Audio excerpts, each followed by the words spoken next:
Welcome back to the PGT Kickoff 2025 as we are at the final table of event number 3. Once again, a 5K buy-in. Once again, a beautiful top prize of $142,800. Let us take you inside the PokerGO Studio for some high roller poker action. As you see, Erik Seidel taking center stage. My name is Remko by Donnie Peters alongside me in the booth. We are live on PokerGO and YouTube. Please chime into the chat. Let us know where you're watching from.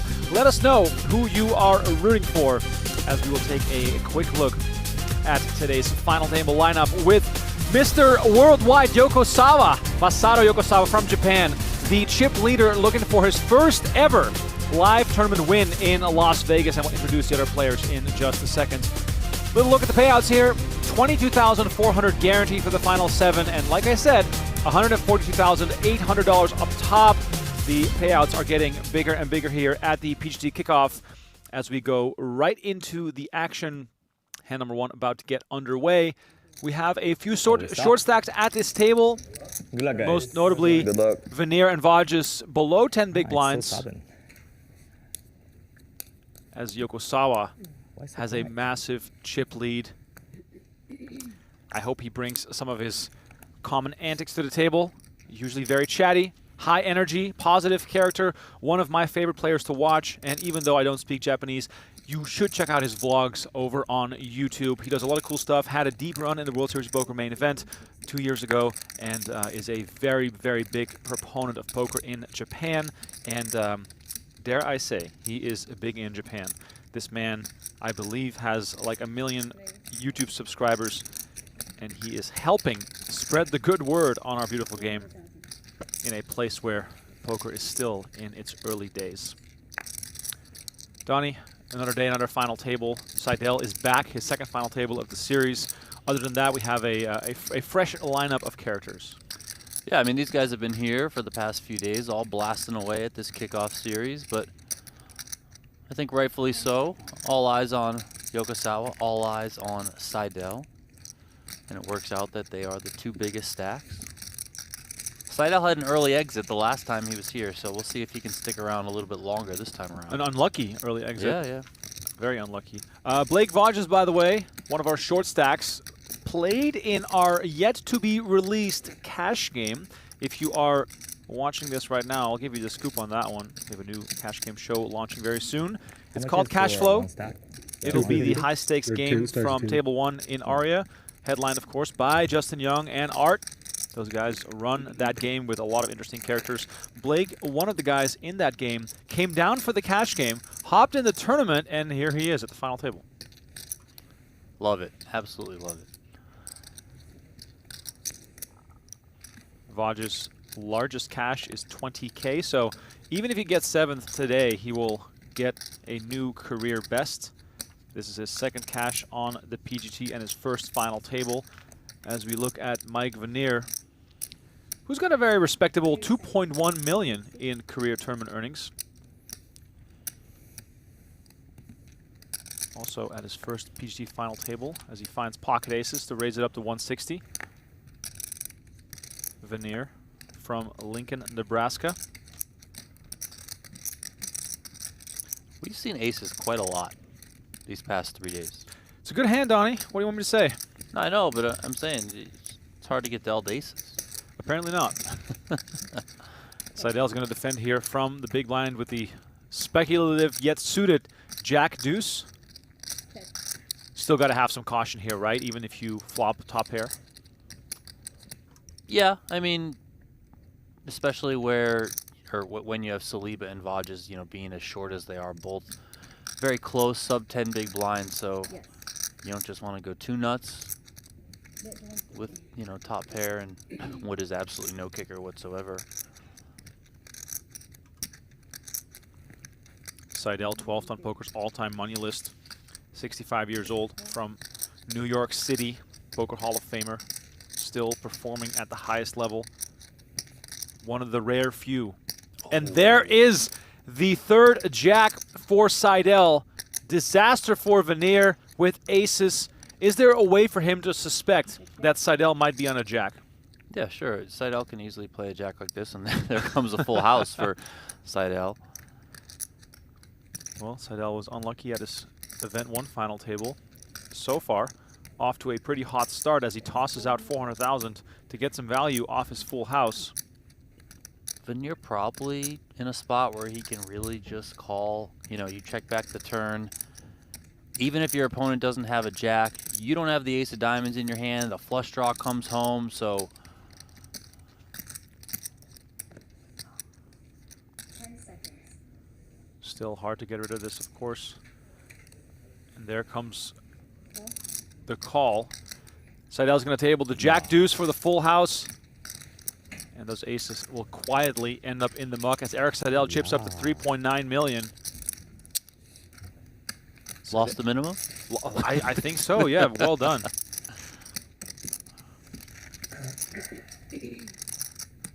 Seidel, winner of 10 World Series of Poker bracelets. Most recently, 2023, the 50K super high roller at WSOP Paradise.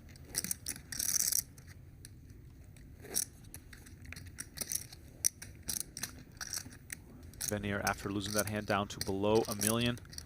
Once again, welcoming all our viewers to the show. If you're from Japan and you're watching this because of Masato, please let us know in the chat. We'd love to see Those 15 some stacks? Japan representation. No. 60? 400. Yeah, they're might be blind. 400 each. Thank you. You have 125K in the right stack. Oh. Like the right 5K stack. Oh, geez. Donnie Poker Chat Pro is appalled by no Patrick Leonard three-peat here. Back to back to back. Wasn't in the cards for him. I mean, what are you going to do? I guess Pads is just going to have to play better. Taking the day off here as Justin Saliba looks down at ace-3 offsuit. 10 seconds. On. Comes with the shove. 7 bigs. Saliba also among the short stacks. Just paid the blinds, so he's going to be extra eager to get some money back here. Gets it through. Saliba, closely involved with PokerCoaching.com, has had lots of results in the last few years, but of course his standout score, 2024 Triton Super High Roller for 1.1 million. That's the type of score that'll really, you know, get some heads turning. Went to the same university as my dad. Really? University of Dayton. Wow. That's where Mike Sexton was from. Ohio? Yeah. Yeah. Ohio. I believe Saliba played soccer, goalkeeper up there. I'm not surprised. Yeah. He's a tall gentleman. Very tall, you know. He's got that. He can probably stand in the center of the goal and just fall over and like stretch his arm out and hit the post. So, you know, good coverage on the net. He's also got the right hairstyle for a soccer player. Yeah. He's got a little man bun action going. Saliba, by the way, has won PGT title, 2023 PokerGO Cup, event number 4. He took down for 195, as Yokosawa is going to get involved for the first time today. There's 150. 10 seconds. Yokosawa a little quiet. I'm sure we'll see him get a bit more lively as he drags a few pots. Thank you.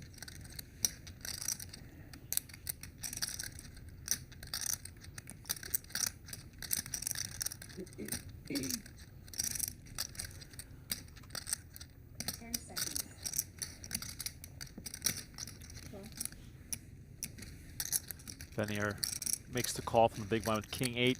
You see a lot of that, especially compared to the good old days of poker. A lot more defending from the big blind. Just to see the flop for the minimum here. Or I should say the minimum extra, because it was a min raise.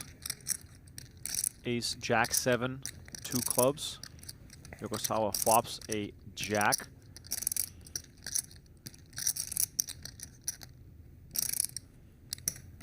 That's 125. Continues for 125.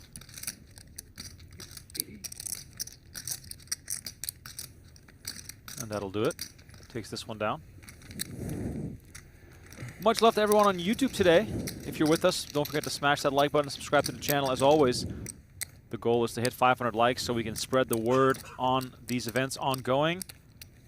We are live on Friday and Saturday as well, so if you have a bit of a quiet week, if you're hiding from a snowstorm, which is probably the case for half the country here in the U.S., you know, get warm and watch some live poker action with us, as we got 2 additional final tables still to come. The Saturday one being a 10K buy-in, which should be extra exciting, as with every event here at the kickoff. Double points up for grabs in the race for the PGT Championship. Players already thinking about December. Gotta get up to 1,000 points if you want to be comfortable, and you can take a good chunk of points down right at the start here. Nice, 160. Massive hand for Yokosawa. The black aces, and Saliba on his left finds queens. That is just disaster when you're the short stack and you find a hand as strong as pocket queens. Yeah, money's inevitably going to go in here. 550. Ace to 5. And Saliba puts in 550, leaving himself with very little behind. Seeing some other hands go into the muck. Seidel with ace-jack, letting go of a decent one there. Looks as though we're going to quickly see everyone fold back around to Yokosawa. He comes with the shove. Saliba happy to call it off, but not so happy to see aces being tabled. What a cooler for Saliba.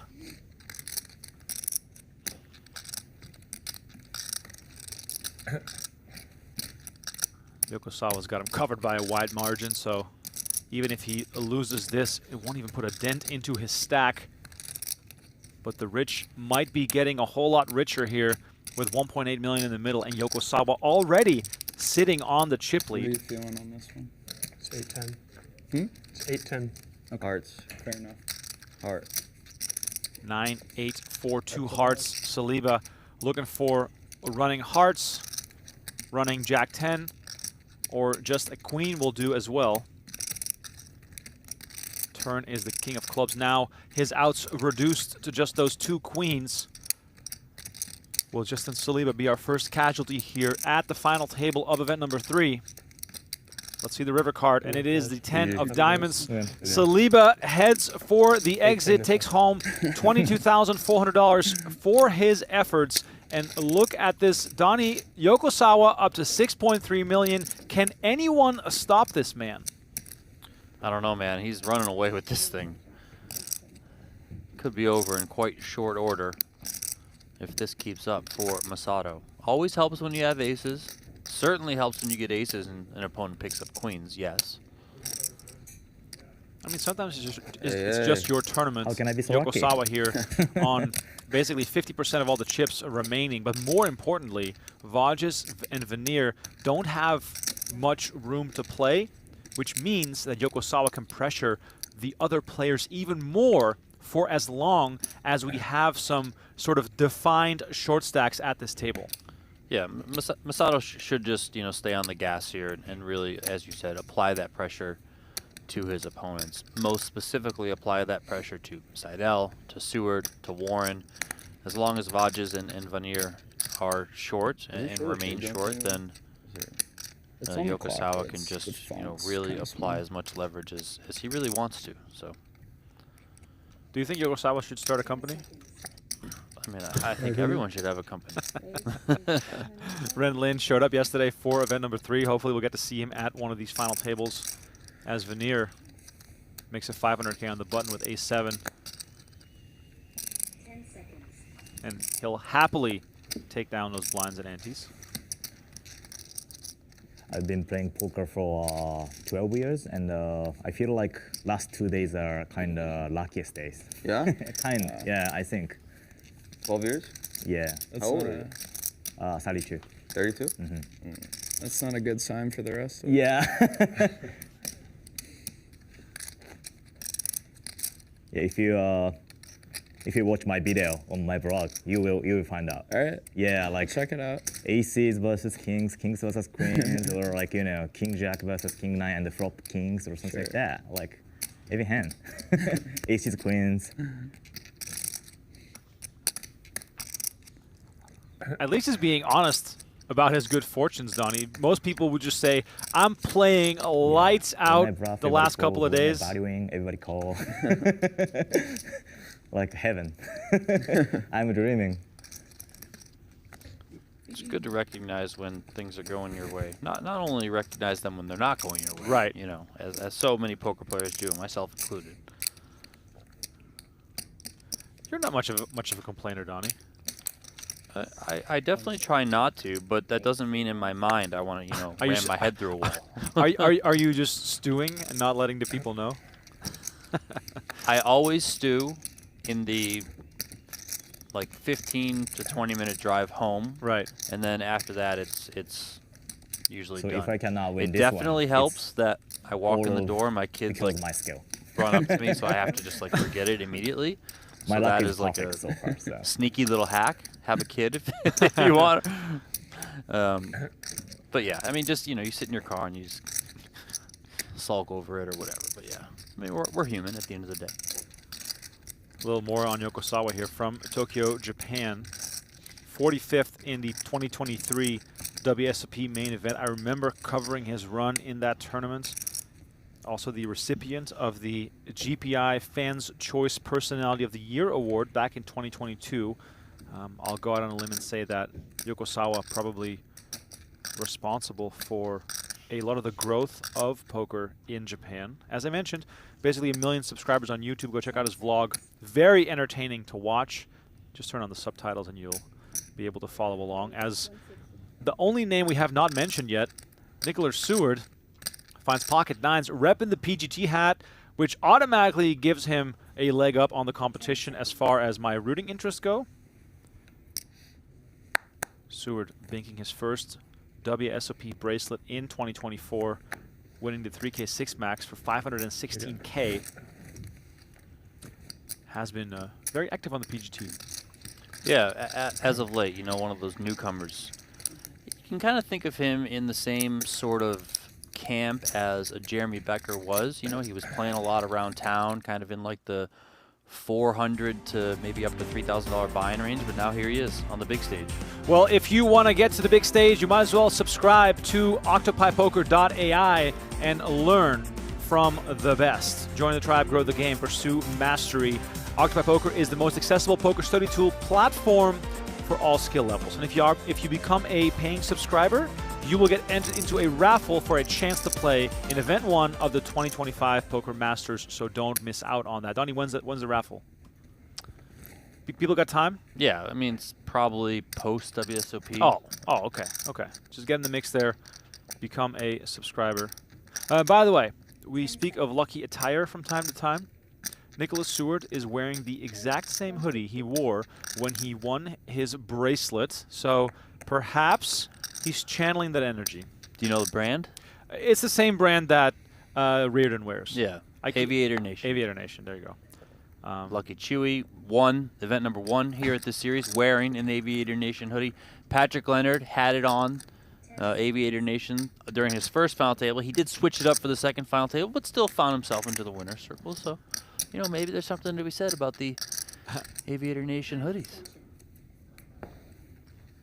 Vanier raising it up to 160 with Queen Jack suited, and Vodges finds Jacks on the short stack. 410K in front of him. All in. He moves all in, understandably so, with the big pair. Seidel got a decision here. We don't know his hand just yet, but he looks very interested. Oh, 10. 10s for Seidel. 700, 705 behind.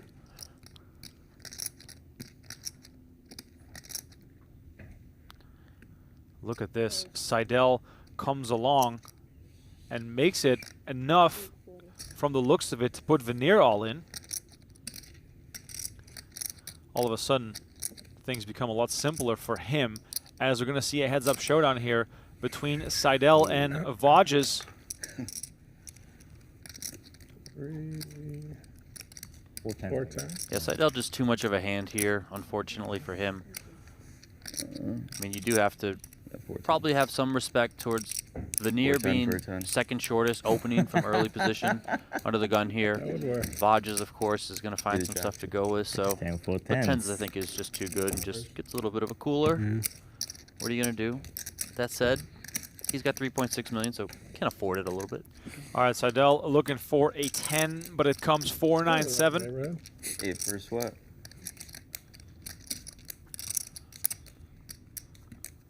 Vodges looking for a Spade. clean run out to survive. Must be feeling pretty comfortable here with the spades. Spade in his hand as well. Turn is the queen of diamonds. Seidel looking for a 10 and a 10 only to reduce this field down to 5.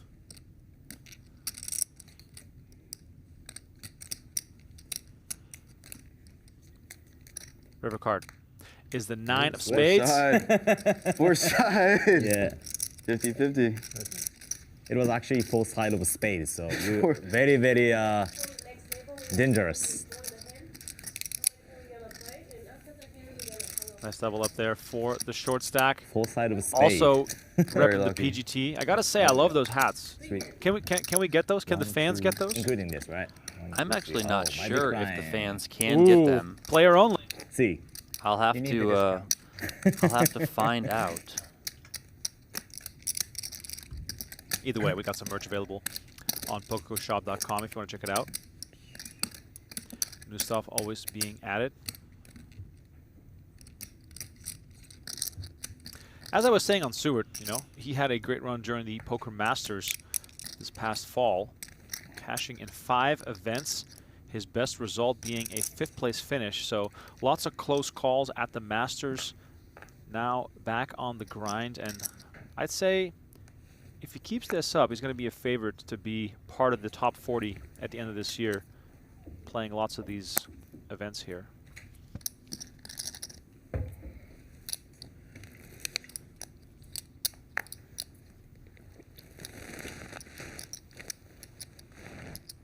yeah, this is such a good idea. Like draw the card for the blinder. It's a good idea. 180.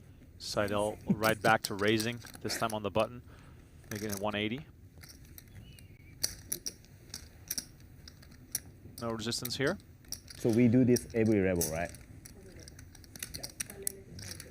Wow, good idea. I've never played this. Yeah. Good idea. Very good. The real cheese says, watching Oh, at it work, pauses don't the tell my clock. boss.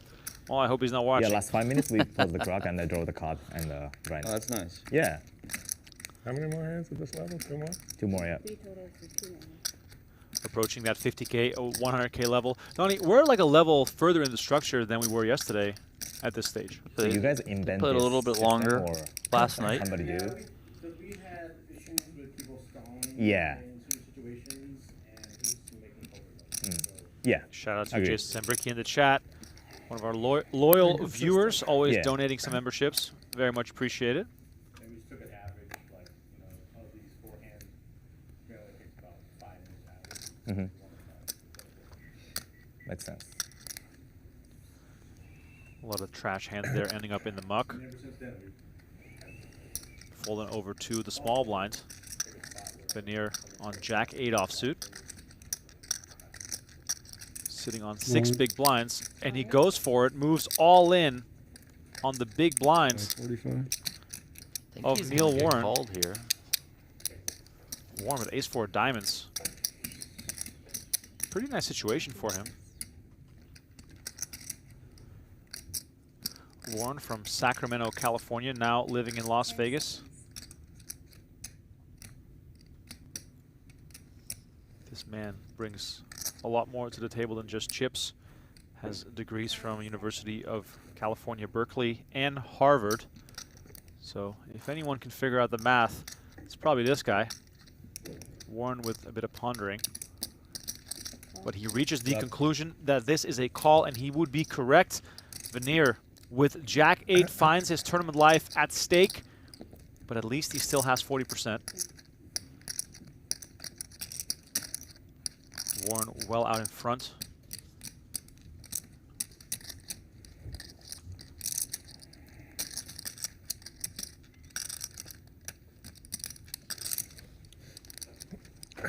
Let's see if Vanier can catch something to give us a sweat on the flop here.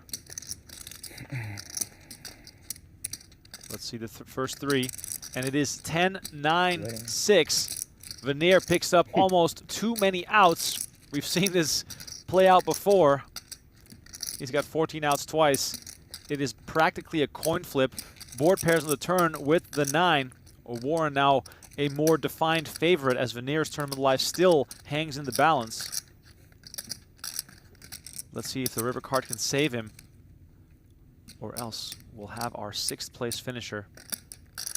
River card is a blank. It's the 3 of clubs, and the man from Nebraska hits the rail, collects $28,000 for his effort as Neil Warren establishes himself as a real contender here, as we are down to the final 5 very quickly here at this final table.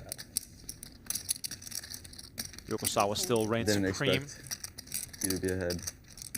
Vodges and Seward at the bottom of the counts, but at least they've got about 14 bigs, so they can be quite comfortable here for the time being. Neil Warren, a renowned attorney that specializes in patent disputes and intellectual property. So not a full-time poker professional, but I'm sure he's enjoying his time in the spotlight here. Zambricki in the chat says it correctly. Too many outs syndrome strikes again. Hello. And Warren, look at this. No. 100% frequency. It's been 12 hands. We've seen aces 3 times. That's crazy. What the heck is happening? Call. Ooh, Donnie, how do you like this trickery against the big stack? Oh my God! What in the world? Are you kidding me? Kings for Yokosawa, aces for Warren in a blind battle. Raise to 240.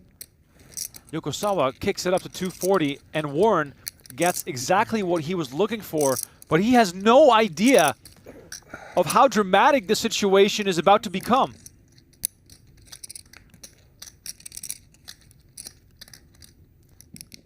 Bit of Hollywood here right off the bat for Warren. Yeah, probably just trying to figure out what sort of sizing he wants to come with on this limp re-raise would be my guess. What would you advise in this situation? 800. Raise to 800. I mean, I was going to say 700-ish, around there. Kind of make it seem like Yokosawa could have some jams. Obviously, we know he has kings, so it's, you know, we can see what's going on, but Yokosawa salivating at the idea of getting his opponent all in. He comes with a jam, gets snap called, and he will see the bad news. Wow. Wow. The setup of all setups. Just minutes after Yokosawa talked about how lucky he's been for the last 24 hours. we're going to test that luck right now. Yeah, I mean, the luck's about to turn as How Warren, lucky are you feeling? Yeah. with a win here, I feel to good. take the chip lead. Feel good? Yeah. I don't know why. Suits covered, still lucky. Yeah. If he hits a king here, everyone else should just leave. Oh, yeah, absolutely. All right, here comes the flop. Can Yokosawa find some relief? Queen Jack 4, Rainbow rolls off. That's not going to help him. Have a two The King picture of on Spades top. has Good been sign. folded. Yokosawa looking for the King of Hearts. Turn card. The 8 of Diamonds. Warren, 95% to double up and take the chip lead. Neil Warren standing up, doing all the right things in hopes of survival. And it's the Ace of Spades that completes the board. Neil Warren with a monster double up. 2 players at the top of the counts now with 4 million chips. And all of a sudden, it's a wide open race again for the title in this event. Yeah, that really changes the dynamics of things. No longer have Yokosawa as that lone runaway chip leader. Right there with him is Neil Warren, so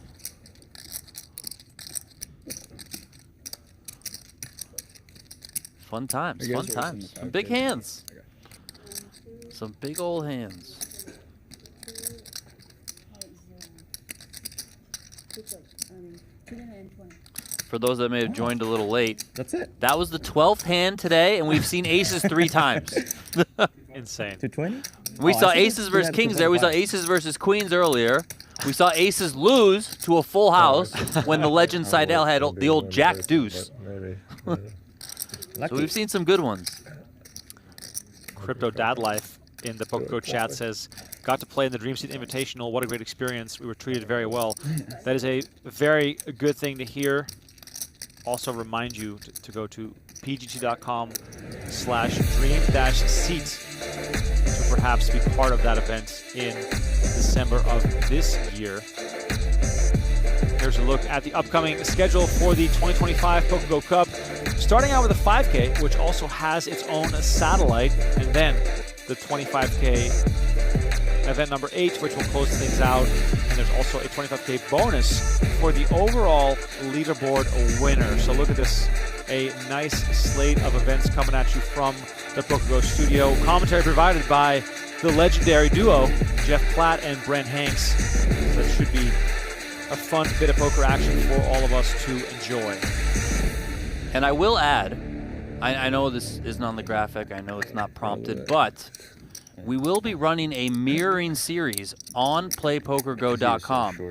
So for example, the $5,000 buy-in in real life for the PokerGO Cup, on playpokergo.com, it will have a 500,000 gold buy-in, and then the 10Ks will be 1 million and etc. So we will have a full series available to play on playpokergo.com. Oh, I still have 4 I million. will certainly be in the mix there, so if you guys want to hop on to the platform, get yourself Now I gotta familiar think with about a things payout. now, and then when the series comes up in a couple weeks' time, know that that will be running and available reps, to play. For all the bragging rights, baby. Let's go.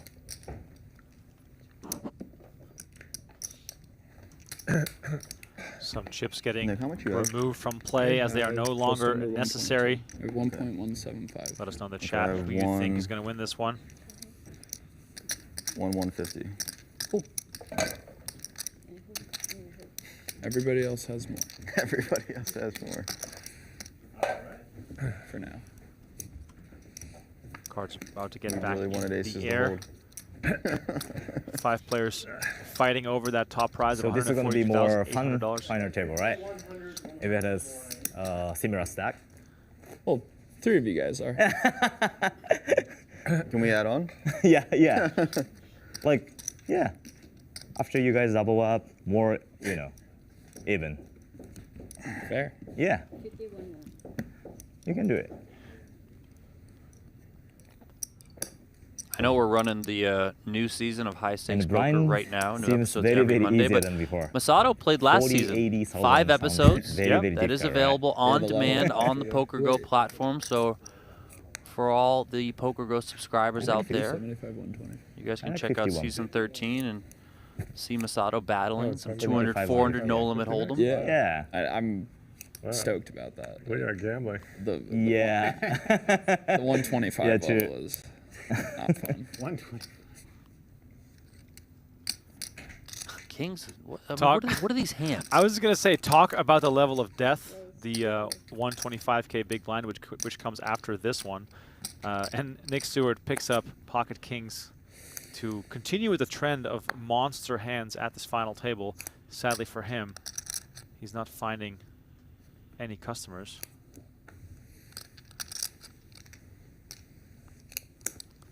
So kings twice, aces 3 times, queens once, jacks versus 10s happened as well. We've seen 9s also. Yeah, I mean, it's just...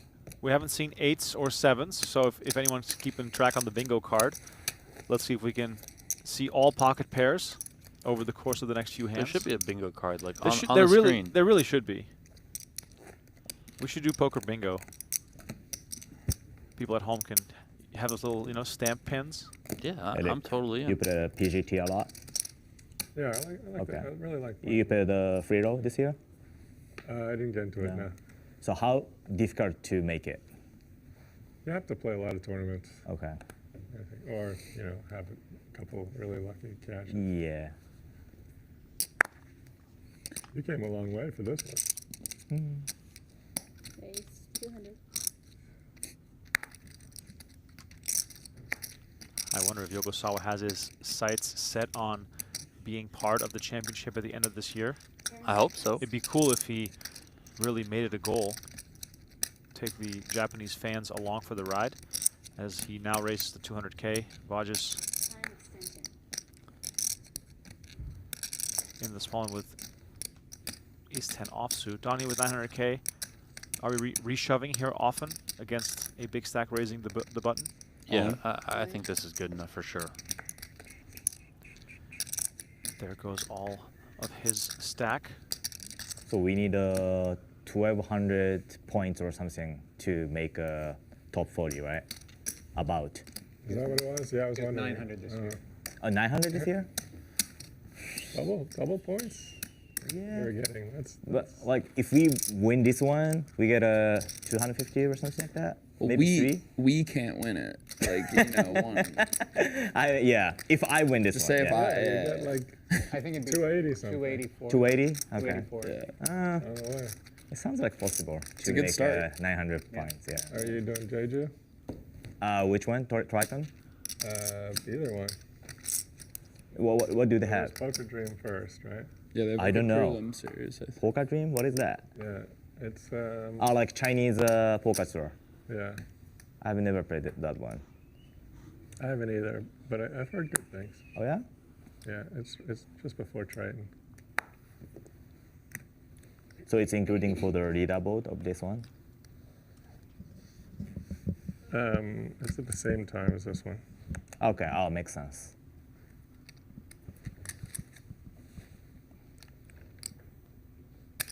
Erik Seidel and Yokosawa talking Ace. about their upcoming calendar of events. Good luck.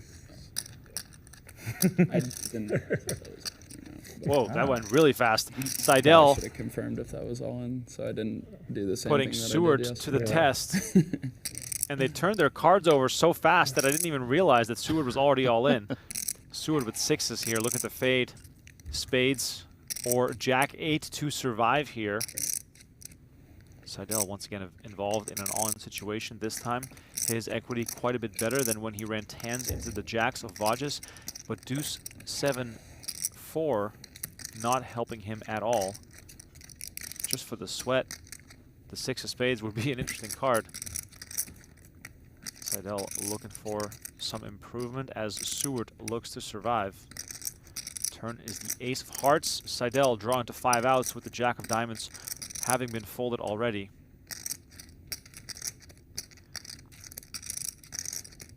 River card incoming. It is the 5 of hearts, and Seward's sixes hold up, and the stacks Now we at the have final similar table draw 1.325. closer yet again. Yeah, absolutely.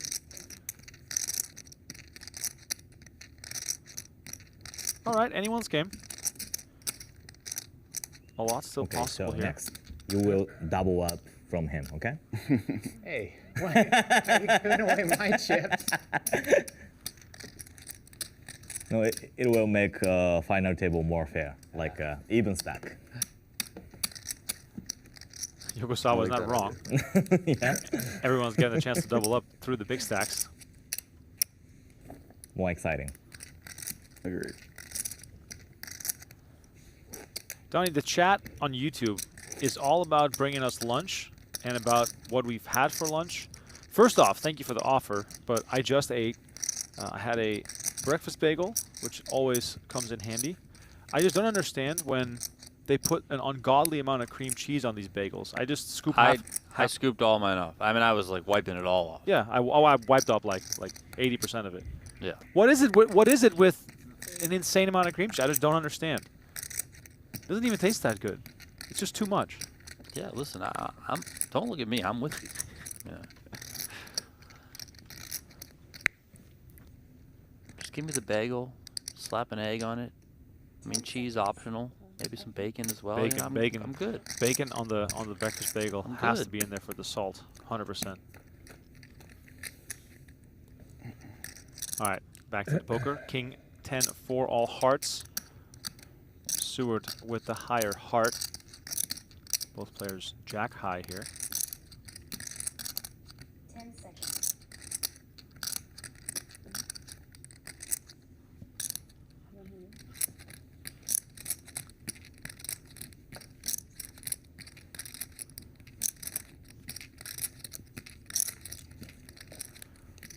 Warren giving it some thought here in this blind battle.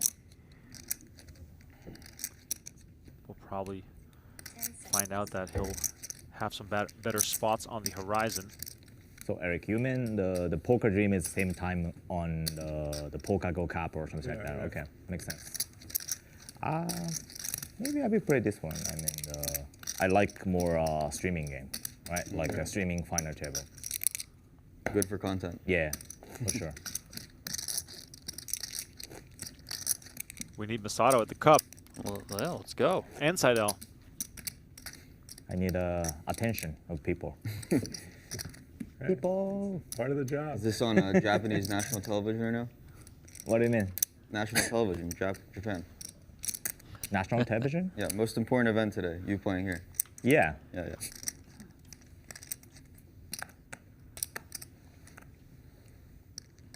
Breaking news. How many viewers do you think we have right now to watch you? The YouTube? I don't know because I didn't tweet about this. So, Well, why not? Well, come 'Cause- on. let me play this one. Seidel with the sevens, raising it up to 200K. Yokosawa defending from. Because this streaming Big can one. be spoiler for my YouTube stuff, so I cannot promote. I mean, yeah. Yokosawa prioritizing his own YouTube channel over PokerGO. I'm going to have a word with him about Yeah. that.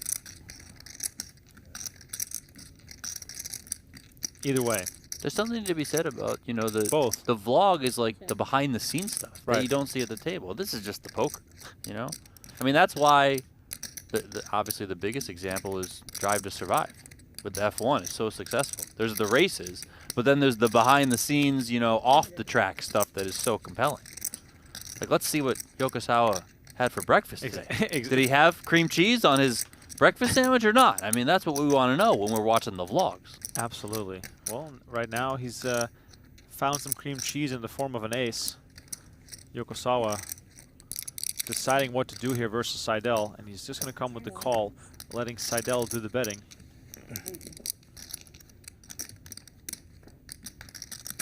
River brings a 6 of diamonds. Do you think Yokosawa should again go for the check call, or at least some variety of check? I think check call is the best path here. Check. I don't think Seidel's going to be betting this one, but Actually goes check, What check, and time is it in Yokosawa Japan? takes it down. Morning, like 7 a.m. 7 a.m. Bad for you. Yeah. Also, yeah, I cannot promote, so maybe, yeah, not like much, I guess. What's your average views? Of the video? Yeah. It's a little less than million, so 800,000 or? Just poker content? Or you do Yeah, other stuff? yeah, like 95% poker content. That's awesome. But it's not about like strategy stuff. Like, let's say I'm not the style of like, not like Brad Owen, not like Wolfgang poker. Yeah. Yeah, Like Lifestyle. entertainment. yeah, lifestyle, yeah, Lifestyle. Yeah. We know Yeah. it's not about strategy. yeah. Like, give like one shots point fired. back. Like roughly. What is that? Yeah, one. No, don't worry, don't 115. Okay, cool. Thanks. Oh yeah. How about your stack? Sorry. I know how much you got.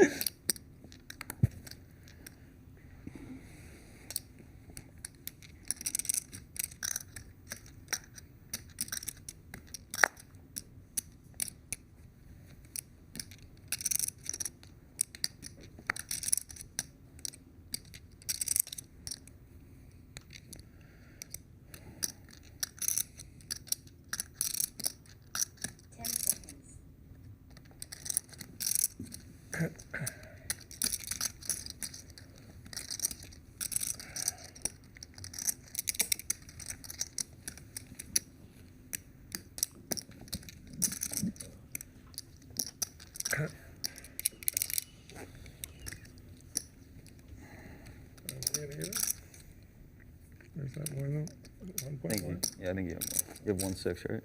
Yeah.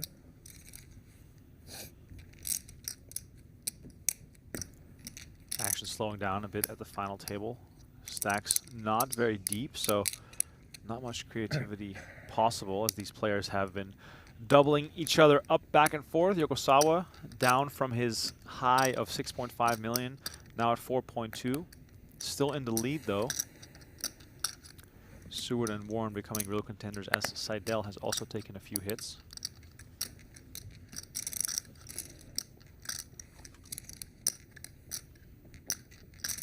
Orange. 10 seconds. Yokosawa comes with the shove, applying that pressure on both Vodges and Seidel. Off 11 bigs, Donnie. What kind of hand is Vodges looking for to call with? Match this card to call. Probably call with a lot of the, I don't know what, 4s plus? King 10 suited, probably worth considering off 11. What do you have, 11 and a half bigs? And one interesting spot or part about it is that not only here, but the times at least that I've seen Yokosawa, and I don't know how much Vogdes has picked up on this or how much he's played with him in this tournament, but I don't think Yokosawa just gets totally out of line. Right. Even with a big chip, you know. I have heard a couple hands here or there that my friends played against Yokosawa during the NAPT Las Vegas main event, and they were kind of out of line, but everything that I've seen, even when he was on high stakes poker, when he had that WSB main event run, it was all just pretty much in line, you know. I mean, he even talked about it earlier today, saying that he got this chip stack mostly just getting hit in the face with the deck. So you probably don't think he's just on the button there with anything, right? He's probably got something somewhat reasonable, so which then makes you think a little bit differently about things. Speaking of reasonable hands, Neil Warren finds ace-king suited, and again dominating his potential opponent here in Masato Yokosawa, who finds ace-jack. 7. And look at this. Comes with the in-position 3-bet. How do you rate a move like this? Well, I mean, I think it's a good spot for Yokosawa to apply pressure. You know, he can just attack Warren if Warren wants to get in there with a hand kind of in the similar sort of area as an ace-jack. You know, I think Warren should probably have some raise folds within his range, some hands that he's willing to open up with, and therefore Yokosawa can attack. He's got some decent blocker properties with his hand. Unfortunately for him, similar to what we saw earlier when he had the kings to the aces, Warren just got a very, very big premium that I don't think he's ever getting away with here. Now, because of the drawing nature of ace-king, are you more likely to just trying to get it in here because flop play could become tricky? 10 seconds.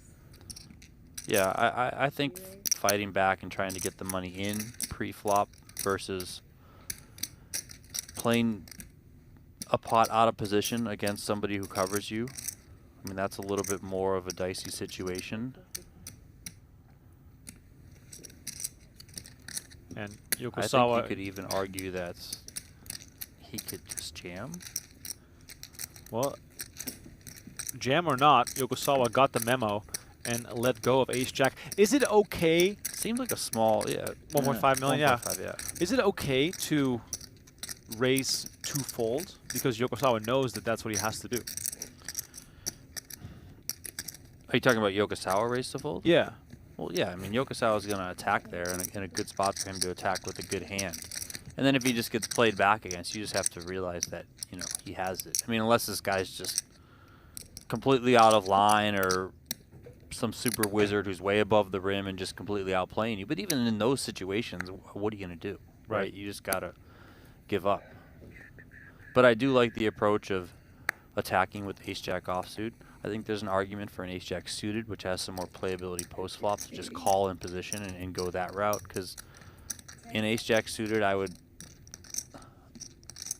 be more unwilling to get blown off the hand by a 4-bet like you see there, you know. Time extension. Vodges with ace-8 offsuit, contemplating a shove potentially. Burning some clock with 11 big blinds. Makes it 1 million. Practically a shove, leaving himself with a few chips behind. Now it's up to the players in the blinds after Seidel gets out of the way. 10 seconds. So far, so good. And Seward finds king-jack. Now, king-jack potentially one of the weakest, one of the best looking weak hands. Yeah, I mean, it's like one of those hands you would very much rather be the Oh, one asking me? shoving it or Yeah, chicks. being the aggressor with it as opposed to calling off with it. Time extension. And Warren has another decision. He had that decision earlier with the ace-4 of diamonds. Here he's got a couple of sevens. I think this is good enough to go with. Oh, he puts it in the muck. Okay. I have a So 3.8. Vodges gets it through here.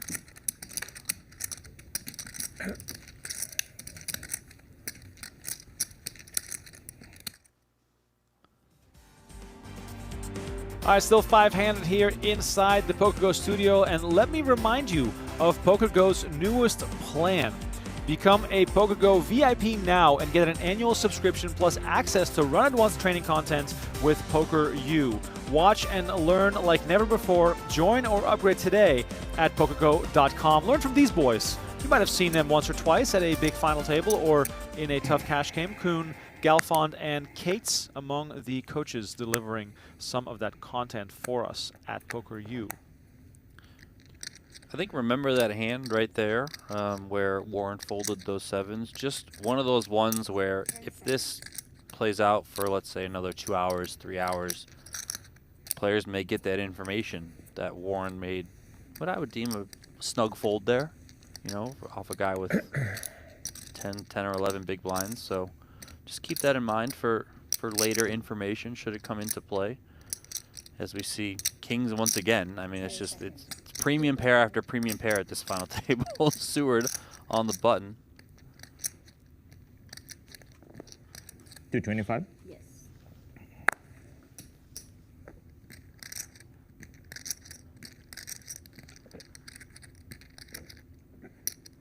Yokosawa seems like the most eager player at this table to get involved in some hands. Right now, though, poor timing as he defends versus kings, and Seward turns it into a set right away on ace-king 3.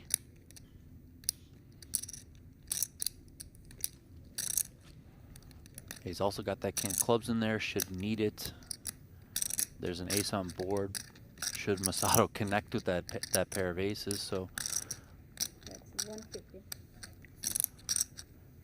fortunately for him, Masato just says nothing. I don't have anything. Please leave me alone. But in the meantime, Warren now chip leader, Seward up to 3 million.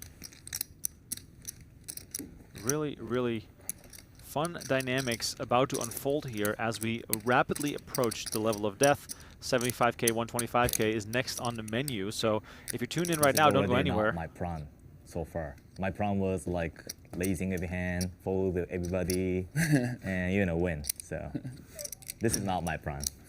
Prime? Yeah, I gotta change my prawn. Prime. Plan. Plan. Prime, yes. Plan. Prime, Thank you. plan. Kind of all means the same thing. Yeah, I got the idea.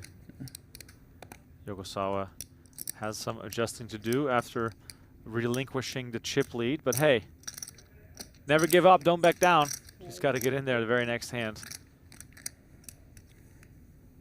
But as I was about to say, the next level will surely generate tons of all-ins as the stacks get a little shorter, as Yokosawa this time around has the better clubs, or clovers if you will, versus Seward.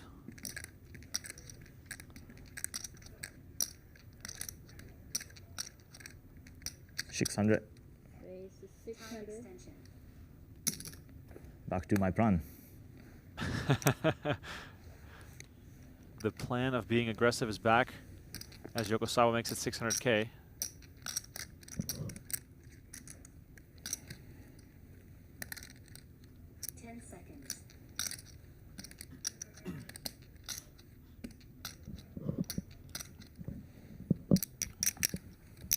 And this time, he's able to drag one. Always good for the confidence to be able to drag a pot every now and then. Yokosawa slipping and sliding all over the place, but What's wrong? He tells us his plan. Yeah, Yeah. No, I said I changed my prawn, so it means strong hand, right? Good point, right?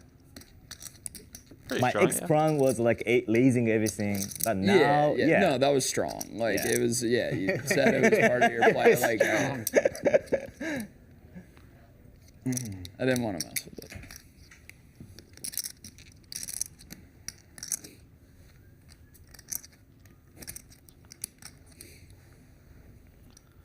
I chatted with Nick Seward yesterday. Big Washington Commanders fan. Wow. Oh, that team has fans? So he's yeah, I mean he's like an OG fan, you know, going back to the Redskins days. I mean, he had a hat. I know he's got the PGT hat on today, but he had the was it maroon and yellow/gold or whatever it is Right. hat on that said "Hail to the Redskins" was on his hat. So yeah, big fan. He's pumped about their run going into the NFC Championship game. Pumped about the overall return of the franchise. So It's fun. things are good for Mr. Seward. It's funny. Like I, of course, first visited the U.S. back in '09 and have been living here for a couple of years now. But in my memory, some teams are just always terrible, across various different sports, and the Washington football team being one of them. I like when I see their name in the playoffs, I'm like, that's has to be a mistake. Like, Well, I mean, they used to be like one Right. of the best, like a pillar franchise. how like- long ago was that? Yeah, I mean, like 90s. Exactly. No, way, I way before know, my I time. know, Yeah. I know. Yeah. I feel like every sport has those teams that are just perennially terrible, and then when they come back to relevance, it's sort of hard to believe. Lions being a good example of that too. They were terrible for forever. I mean, literally forever. And they screwed it up again. Oh yeah. Look, Vodges all in here. King Queen offsuit. I mean, Donnie, you supported the Patriots, who were always terrible, and then went on this insane heater for about a decade, Well, you know, you just luck into the quarterback, and that's that. and now you're back to terrible. Yeah, I mean, the Patriots are a disaster.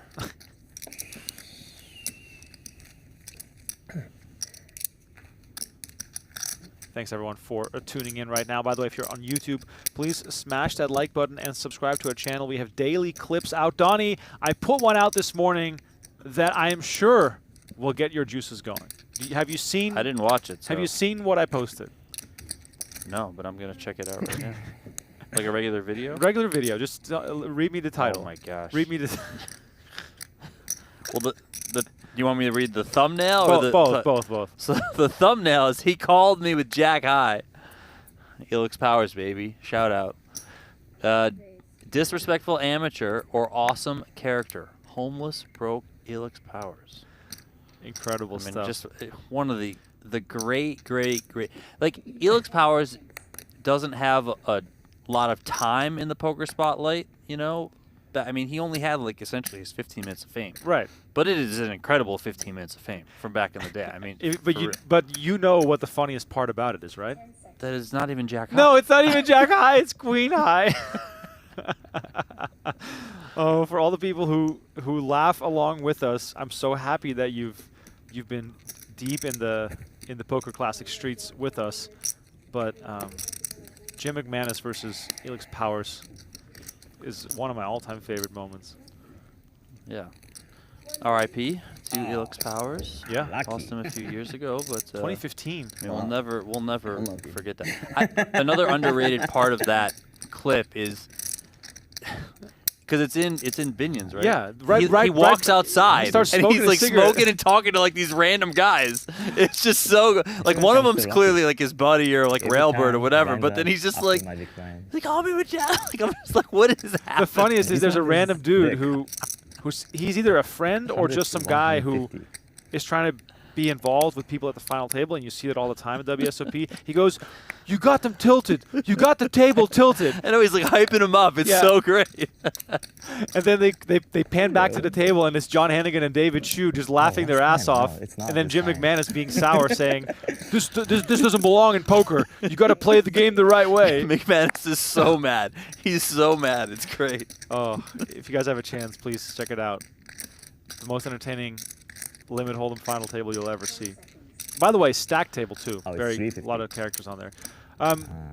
Back to the action. Yokosawa in the big blind facing a raise again from Warren. Then I fold. I saw this 250. Found the magic number. Yeah. Right on the threshold. 150, right? Next time 250, please. Okay? Then I call. 250. Thank you. Gee, 250 slow it too big. down, Masato. Okay, I'll Come keep on, that in man. mind. If Yeah. I want to call.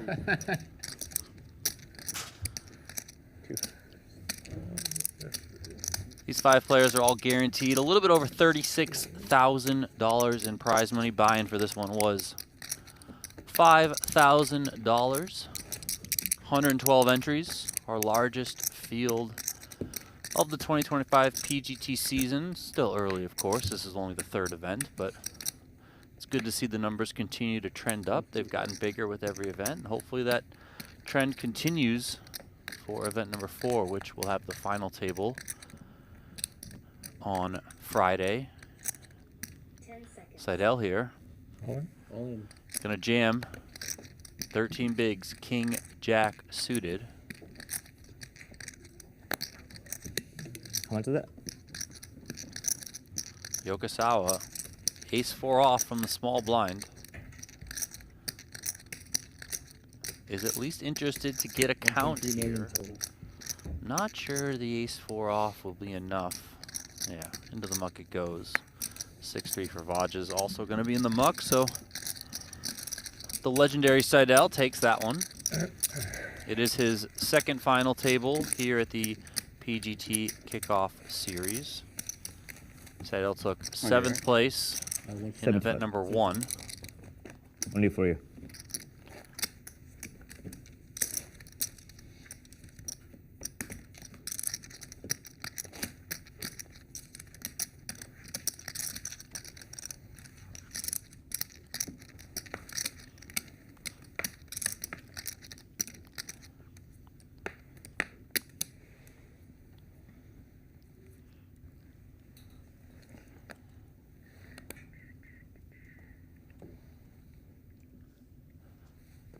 Jack 10 off here for Seward 10 seconds. into the muck.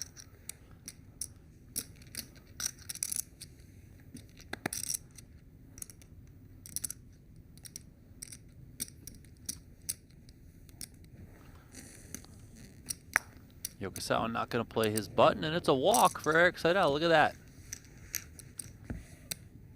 Don't think he looked. If he would have saw the king 10 suited. I feel like we haven't done this in a while, so I'm gonna do it right now. Let us know where you're watching from. I feel like we haven't got a location call in quite a while on these streams.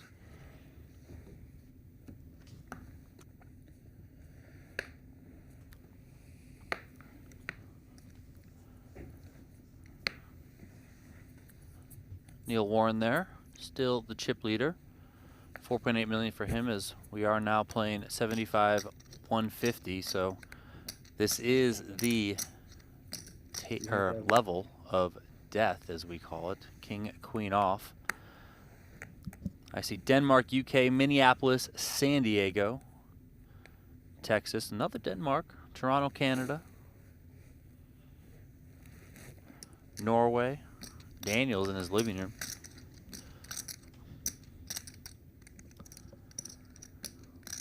I'm surprised to not see any people from Japan.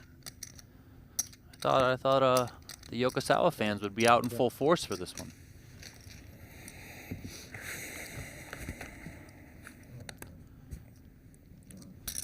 Seward defends from his big blind with a dominated queen 6. He is suited though in clubs. 10-8-3.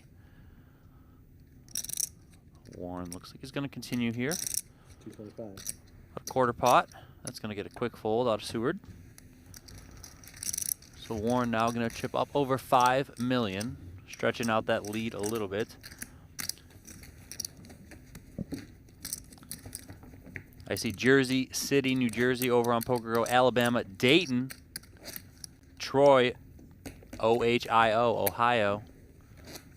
Shout out to the Buckeyes if you're an Ohio State fan. Ireland, Gainesville, Florida, Honolulu, Hawaii.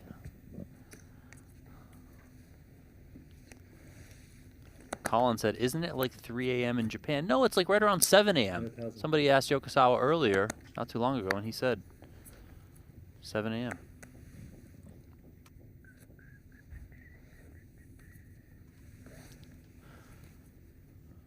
Burlington, Vermont, Bay Area, Oakland, Sweden. Obviously a very, very global audience, and that's what we love to see here on PokerGO. Remko just walks back in with banana bread. I mean, good lord. What's up?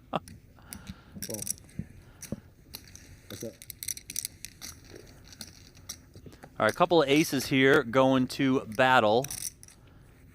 King, King 10. Yokosawa was the pre-flop raiser. Came in from under the gun. He does have the better ace here, and he also maintains his lead with 2 pair. Warren defended out of the big blind. Starts things off with a check. Probably a texture that Yokosawa wants to be betting a fair amount here. That said, he might elect to check this hand. No, okay, he's going to bet. Good. Good, good. Quarter pot. Check back from Warren. Still sees that he has got that ace-8 and only 1 spade.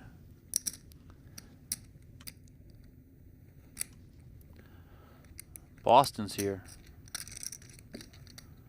Northampton, New Hampshire. That has to be a lie, because that's where I'm from. So I mean, it just has to be a lie. Warren gives it up, and Yokosawa takes that one.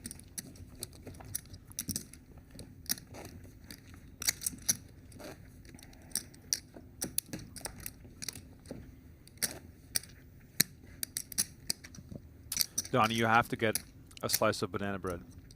Or as it's listed on the box, it says bee bread. Bee bread, yeah. I saw it earlier, and I knew exactly what it was. Shout out to Patrick Knight. I don't even know if you're watching. Patrick Knight, one of our esteemed colleagues, is the king, or I should say the GOAT, of the banana bread. I don't want to ask him how much sugar he puts in these things, but it is phenomenal. Hello.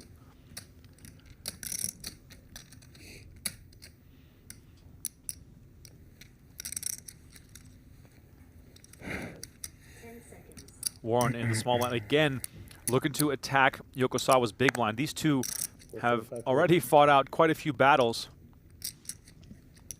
and it looks like they will continue. Yeah, nothing here for Yokosawa though. So I said that please Warren's gonna take 2.5 big blind. He didn't want to call. Maybe. Joe said, I didn't think anyone was from New Hampshire. Well, that's just a lie.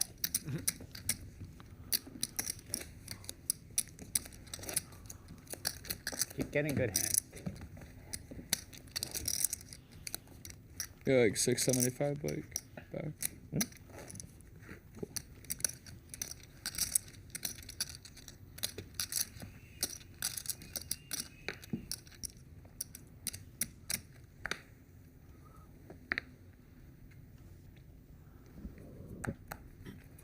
Pocket nines in play. We just keep seeing pocket pairs pop up all over the place as the Yokosawa fans are starting to wake up. I'm seeing more and more Yokosawa in the chat, and I love to see it. Konnichiwa to Hariyuki Shiriashi. I'm gonna get these names wrong, but I'm gonna try. I don't care. It's 300, right? Vodges in the big blind, working with basically $1 million to start this hand. Time extension. The price of poker is very high when you're in the big blind on the short stack, paying that 150K to the ante, tossing in another 150. Yeah, but I think it's just too good of a price here, Right. with the 9-6 suited. But is that statement leading to a lot more won hands or lost hands? Because it's thrown around pretty easily. Yeah, I mean, I think just for the extra big blind, normally you just kind of take that shot, try and double up. It really doesn't change things all that much for you. And when you are the shortest stack, you know, you're not really faced with that ICM pressure that some of the other stacks that are more in the middle of the pack might be faced with. So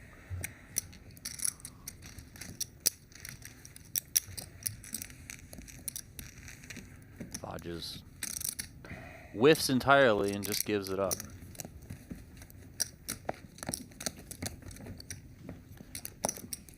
Click, click poker from Detroit. RM Stern, are there odds on when Chino Reem makes his appearance today? Good question. Good question.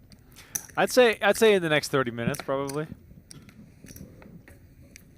I will say that I think when Chino pops his head in, he knows people at the table, and I'm not sure, not that he doesn't know these people, but how close is he? Is he close enough to pop his head in? I would love for him to come in and dab up Erik Seidel. I mean, Erik Seidel is a very cultured individual. Like, he would for sure slap up the dab. Like, he is the most cultured individual. Yeah. Yokosawa comes with the shove, applying that pressure on the blinds. Vogdes under a lot of pressure right now. His stack down to just a mere 4 big blinds. Are we considering a call here, Donnie? Queen 10 of diamonds? Yeah, I think you have to consider a call when you're that short. I'm kind of surprised he didn't gamble with it, to be honest. Yeah, but Erik Seidel is for sure one of, or if he's the most interesting man in poker, for sure. I mean, if anyone follows him on social media, you know, he's constantly doing different things, which is what you would expect from somebody from New York, to be honest. Like, you know, fan of the arts, fan of music, fan of good food. I would love to be from New York City just because of what it implies.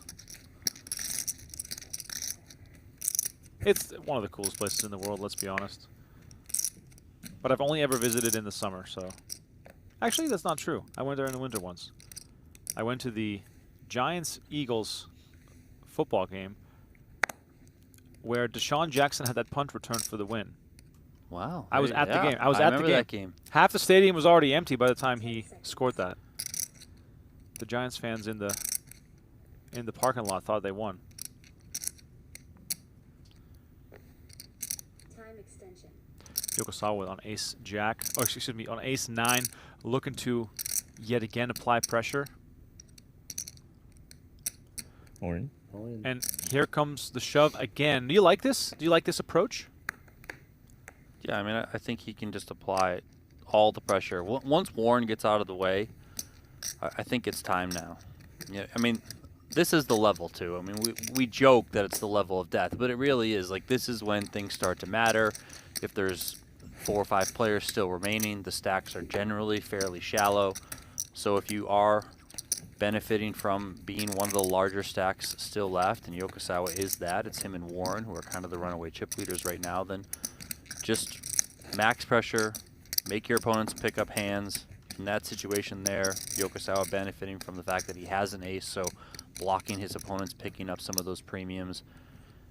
And then, you know, once Vodges folds, I mean, Seidel and Seward, like, you're not really going to want to put your chips at risk with anything that can be kind of speculative because you know how short Vodges is. Yokosawa changing gears slightly instead of going all in. He just raises, and of course, that has to do with Warren being in the big blinds. But Yokosawa keeping that pressure on, definitely setting the tone. And this goes back to what he said earlier. His plan was to raise, and getting up to ultimately winning this tournament. And right now, he is definitely doing a good job at picking up some chips. Understandable defend here from Warren in the big blinds. 3-4 deuce, 2 diamonds. Great flop for Yokosawa to continue on.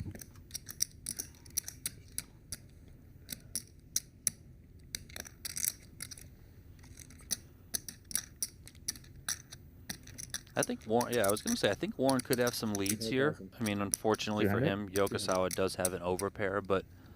So what goes into the thought process of Warren deciding to lead? I mean, he's going to connect with this sort of board, his range at least, a bit more so than Yokosawa. You know, Yokosawa, here specifically, different than the last hand. Last hand, Warren got out of the way so Yokosawa could do whatever he wanted. Here, Yokosawa is raising from under the gun. Have to put that into the equation, so probably a little bit higher up in his range. Even if his range is widened, it's probably still a little more narrow than normal because he's under the gun. Coupled with the fact that you have Warren, the only person that can bust you is in the big blind, and is likely going to just continue it all. So, not just going to be too crazy with your opening range is Yokosawa. That said, you know, you're probably going to be weighted to some high cards. 775 total. Yokosawa is not going to waste any time here. Comes with the raise, so just really going to put a lot of pressure on, you know, even if Warren's leading with a hand like, let's say, a 6-4, you know, top pair, he's got a gutter, it puts a lot of pressure on him here. Do you prefer to raise immediately with a hand that has the strength that Yokosawa has? I don't mind it. I mean, the 9s do have some vulnerability.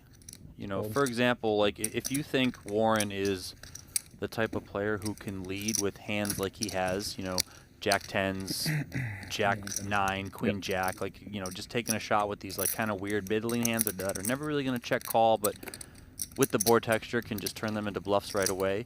Do you just want to give a free card when you have a hand like 7s, 8s, 9s that do have some vulnerability? Well, you can just kind of shut that out right there and, you know, retake control of the hand.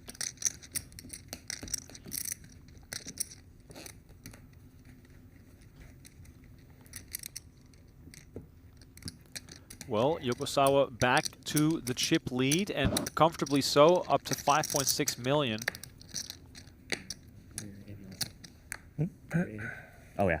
And Vogdes has his patience rewarded, finding ace-king on 3 big blinds. All in. It's going to be a likely showdown here, as the price will be pretty good for the players in the blinds, who happen to be the 2 largest stacks.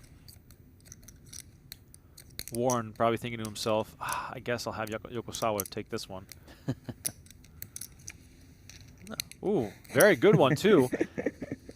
Ace-8 of hearts.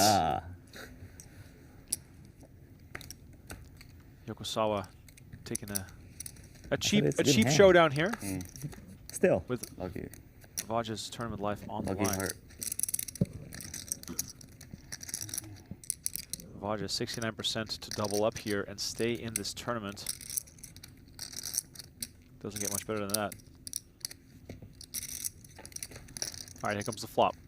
Let's go. King, deuce, queen. 95% now. He can sit back comfortably.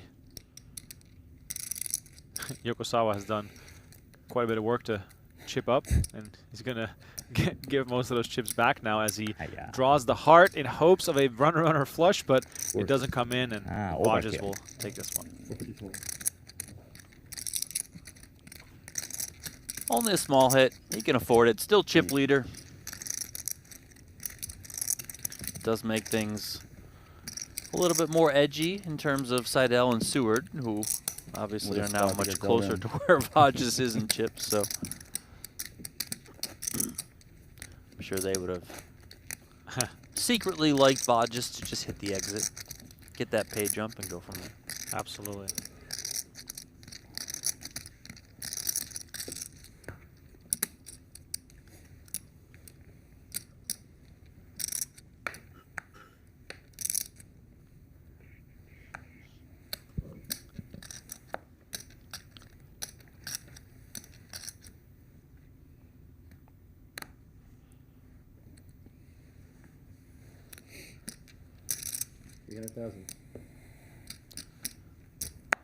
Warren going to take advantage here of his position on the button and come in with a raise.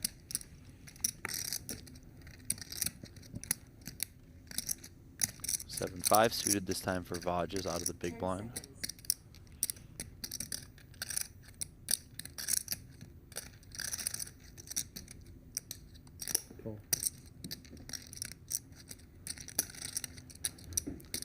Does defend, and here we go. Heads up.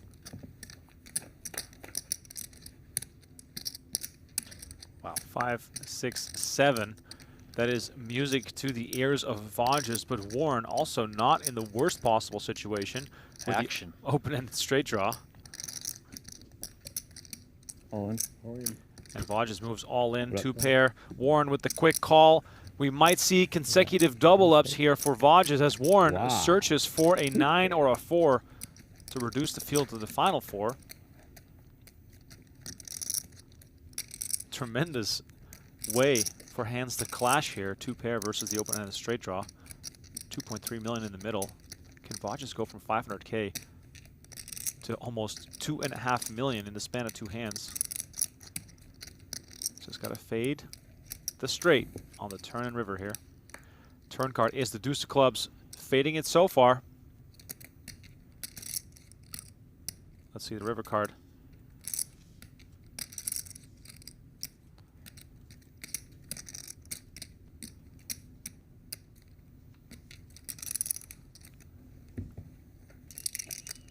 River is the 6 of hearts, and Vodges gets his second double up in 2 hands.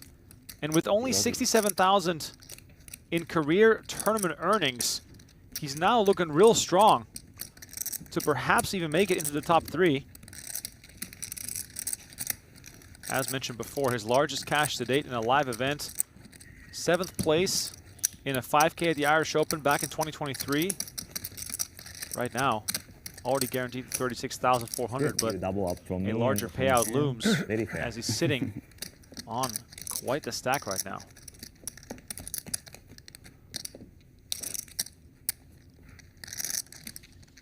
Big time crypto guy, Blake Vodges.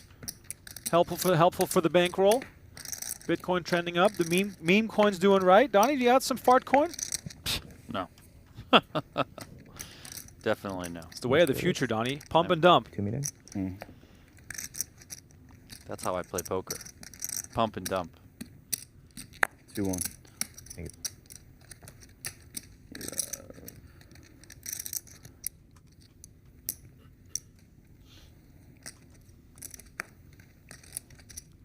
10 seconds. It's like 17 or 15, right?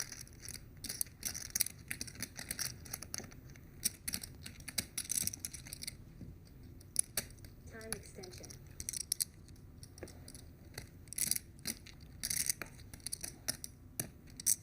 On. Vodges goes for 3 in a row, jamming with Queen 7, and Seidel snaps it off with 6s. Good. Are we going to see a player win 3 all-ins in a row? I'm not sure we've seen that before on back-to-back-to-back hands. Yeah. Call's not good.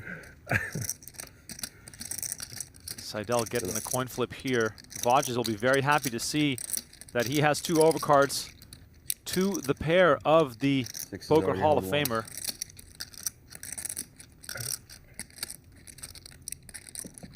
Erik Seidel looking to fade spades, queens, or 7s. And spades have not been faded as Vodges picks up 14 outs. Not too long ago, 14 outs proved to be too many. Right now, Seidel in a coin flip situation for his tournament life with 3 cards already showing on the flop. Can he find a way to survive?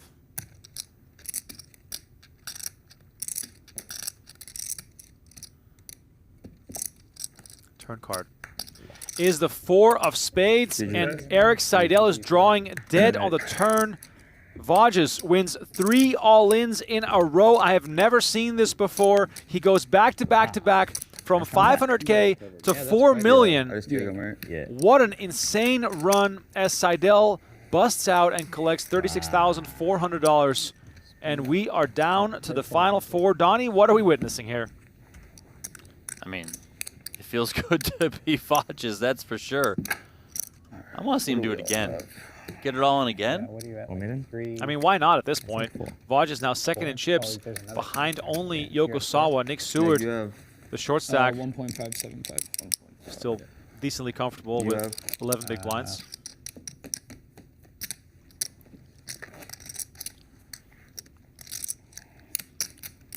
$3 million. It's just very interesting how it all kind of just comes together. I mean,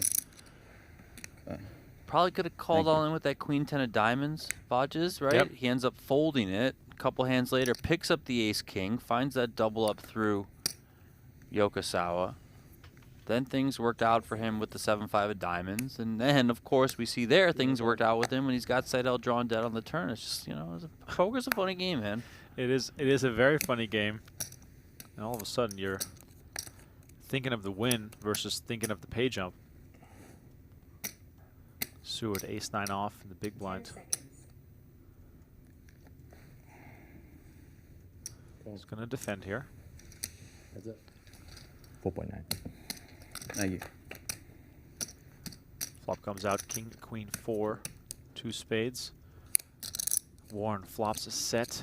Seward has backdoor spades going for him. 20,000. Seward keeps it small, bets 200K. This might lure Seward in to see at least one more street.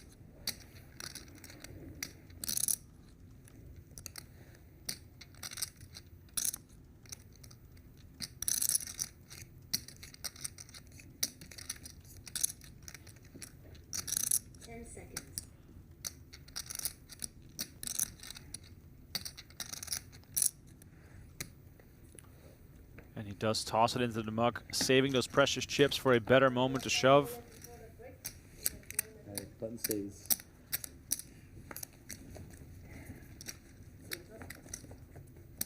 Make your decision. 300 1, 2, and 3. Ah, good for me.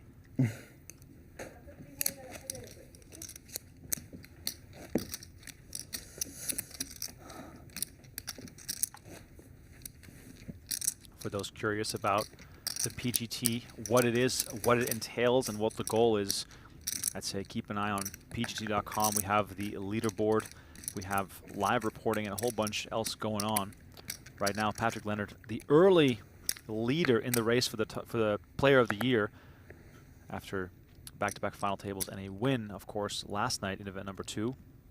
Lichtenberger in second place, Aram Zobi, Nick Schulman, and John Reardon completing the top 5 for now. But of course, it's very early days on the PGT as event number 4 of the Kickoff Series is now underway. You can follow live reporting of that event right now on PGT.com. We have Patrick Leonard back in the mix. Anthony Zeno represent as well. You like raising my big blind every time. Not only your big blind, so. Can't do it. Yokosawa 10 seconds. starting to pick the aggression back up again. And it's funny to see, if we're looking at the stats here, that Yokosawa and Warren have also been the most aggressive players outside of the fact that they've been the big stack for the majority of this final table. Yokosawa has a VPIP of 39%. He leads the way, ahead of Warren, who's on 34%, and both Vodges and Seward on 19%.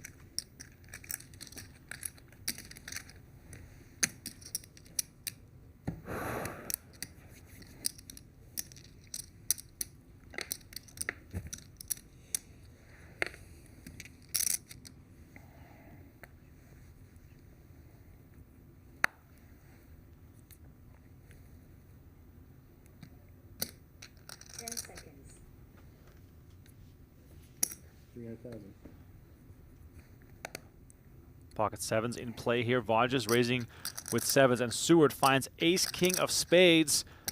We might be heading towards another all-in confrontation here. Here we go.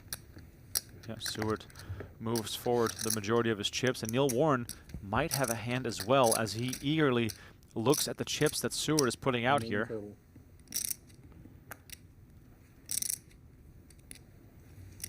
Action folds back around to Vodges, who makes the call. So we're not all in, but they're still 200K behind. And look at this. Perhaps Vodges putting in the final few chips blind here. That's not kind of matters. No, he did not. He actually just matched the raise from Seward as we see ace-4-9 roll off the deck. Seward with top pair, top kicker. Puts his final 200K into the middle, and Vodges is going to see the bad news. Nicholas Seward on the brink of a very important double up for him. That's 2.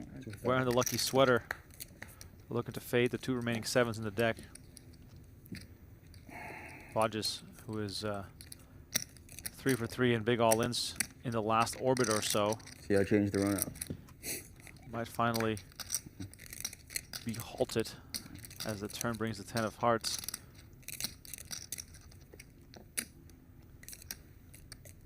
Seward 1 card away from a big double up. Nice shot. And that will seal it. He's up to 2.7 million. Vogdes is now knocked down to 2.9. It's a pretty fair fight here. Four-handed inside the PokerGO Studio. Yeah.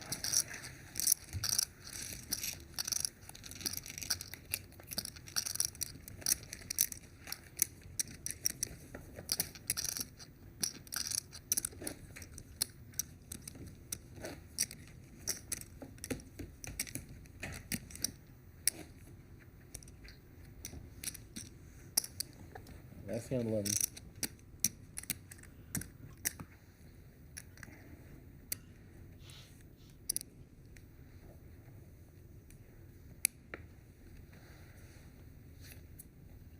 People probably do that all the time.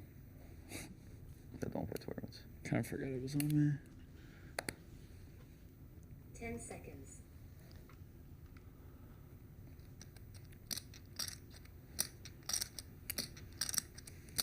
Hello.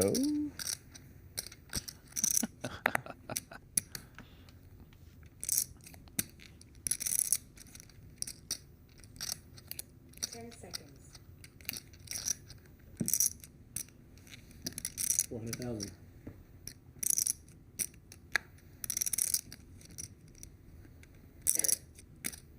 Yokosawa makes it 400K with 10-5 off. Is relentless, uncontrolled aggression from the small blind in situations like this encouraged, Donnie? I mean, I think it has to do with hand class. 10-5 off. I don't think you're really going to accomplish much. Limping out of position, the hand probably doesn't flop all that great, so just put it into that raise fold bucket. Hopefully you can just take it pre-flop. If you do have to...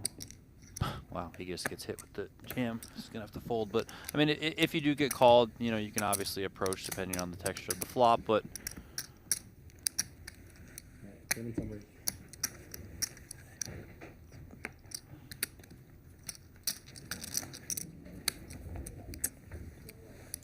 Poker, a game of infinite complexity. How simple can we make it? Every hand I play is a teacher, each emotion a guide. Our experience and technological innovation will help you unlock your game's potential. Octopi Poker. Pursue mastery. Want to play online poker for free? With Play Poker Go, you get the thrill of authentic poker anytime, anywhere. From quick casual games to action-packed tournaments, Play Poker Go lets you compete against real players around the globe, all for free. No bots, no gimmicks, just pure poker fun. Hone your skills and enjoy the poker experience you love. Explore Play Poker Go on web, iOS, and Android. Deal yourself in now. Want to play online poker for free? Welcome back. After that short interruption there, to remind you of all the other stuff that we have going on. Most notably, of course, It's not boring PokerGo. like if just chip read or raise everything, everybody folds. It's not. Play some It's poker all part of the yourself plan. while you watch Yeah, the broadcast. yeah, but yeah. This is more fun to watch.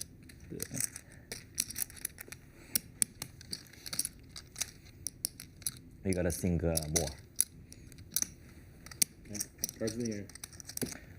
Good luck, guys. Good luck, good luck.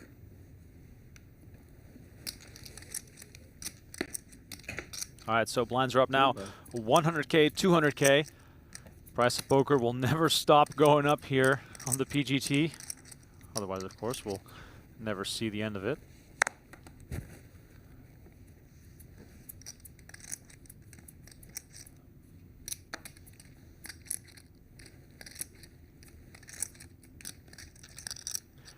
All right, chat.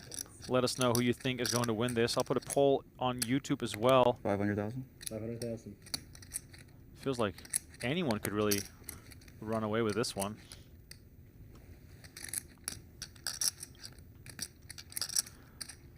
Well, it wasn't too long ago that Vodges had 4 big blinds, you know, so I mean anything can happen, and it can happen quick.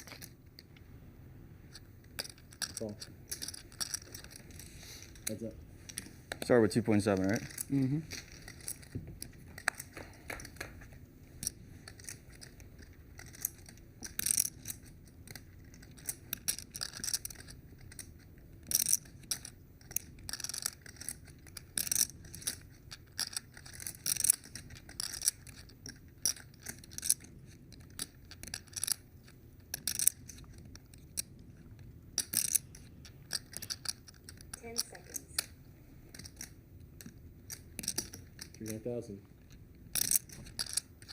Quarter pot here from Vodges, out of position.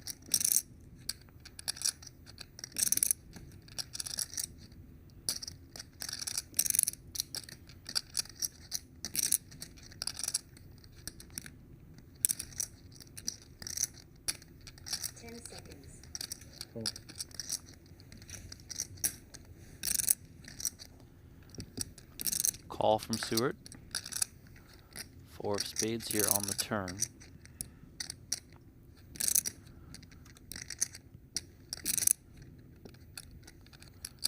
.8 out there, 1.8 in Seward's stack. So SPR of 1 here. Let's see if Vodges wants to really get after this one. 10 seconds. Check.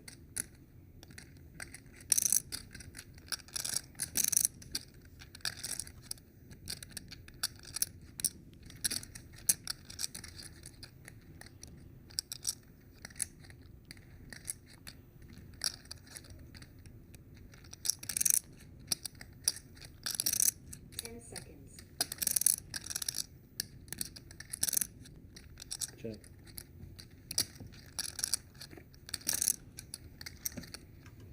Arriving on the river, 1.8 million in the middle, as Seward has the check mark after hitting an ace.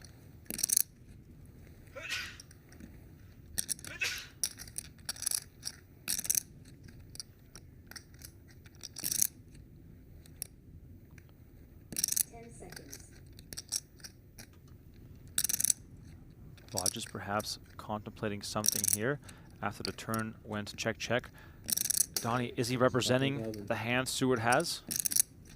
Yeah, I mean, he probably figures this ace is a good card for him, so gonna come out and bet at it.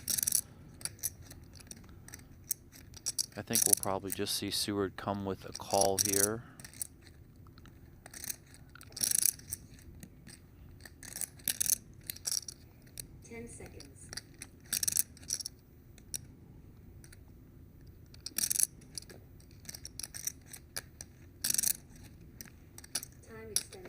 Seward is taking his time here.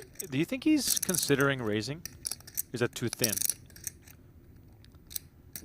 I lean that it's too thin, but I don't think it's something you don't want to at least consider. Just kind of think about things. He does come with the raise there, so well done by him. Yeah, Quick Seward fold. raises it up and gets to win this one without showdown, as we hear a deep sigh from Blake Vodges. Nice one. Seward now up to 4.1 million, playing a strong game today here at the final table. Yeah, I think I would have thought about it and then just ended up on call. I'm never folding, especially for that sizing there. By the way, if you're catching us on YouTube, please don't forget to hit that like button. We are looking for about 500 likes every single day. It helps us a lot to spread the word of these final tables. It's very much appreciated. Four-handed action here. Final 4 guaranteed $50,000. Not bad, not bad.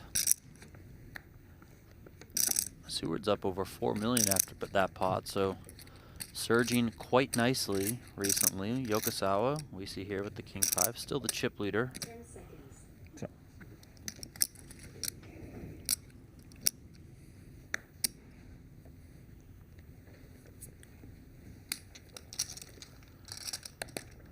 Action folds here over to Seward. 10 seconds. Just gonna give it up, and Neil Warren's gonna get a walk.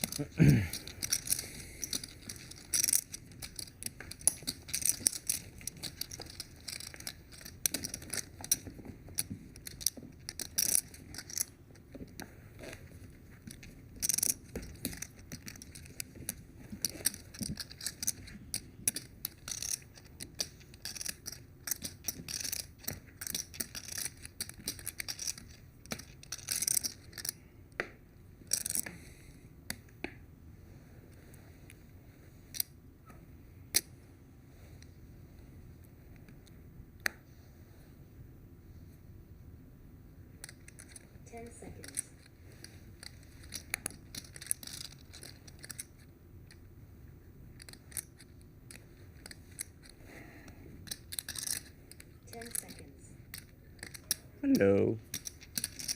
Not this one? Not this one. Finally you fold. Ah, good. Lucky. Thank you. 2 walks in a row. Way ahead. That one for Yokosawa.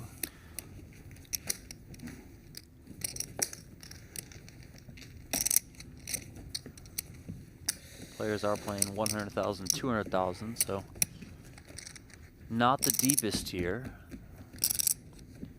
Chip leader Yokosawa on about 23.5 big blinds, so everything converging. Would expect the money to start getting in there.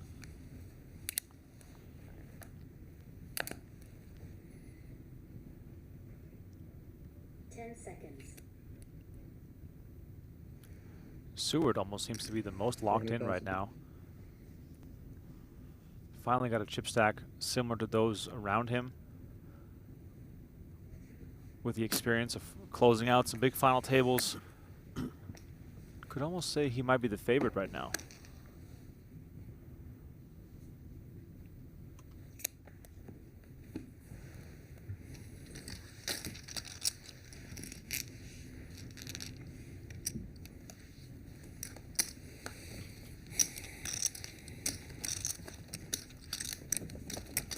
Seward now just one big blind away from being the chip leader for the first time at this final table.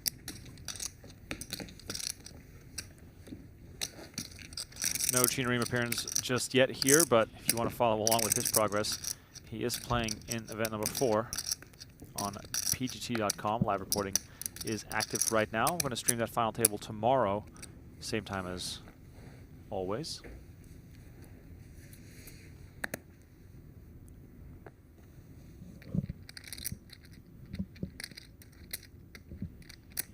Yokosawa on the button with Jack-9 offsuit. Vogdes just on 7 bigs. And Vogdes finds ace-deuce of spades. Is this a reshoving type hand? Ace-deuce, 7 bigs. Are we worried about getting called? Yeah, I think you can put this in. You know, you are. Well, now it gets interesting with Seward. Can you count that, please? Yeah, definitely going to want to get a count here.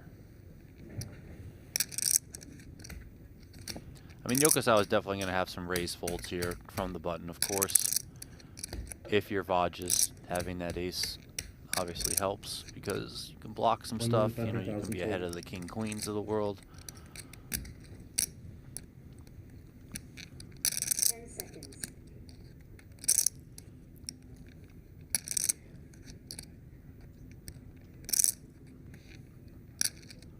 I'm leaning that Seward's gonna find this one playable. I mean, can you blame him? 7 big blinds, ace-8. Vogdes will reshove probably a lot more than... Yeah, I mean, I think he's gonna fold, okay. I mean, that's fine too. I mean, that's kind of just a guessing game, so it's... now it's on Yokosawa, who's like, this price is pretty darn good.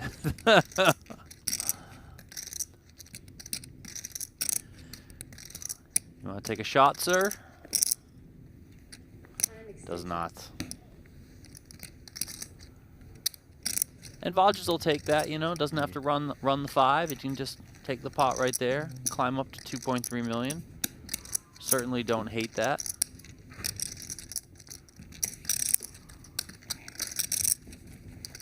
Close, huh? It was. It's all close.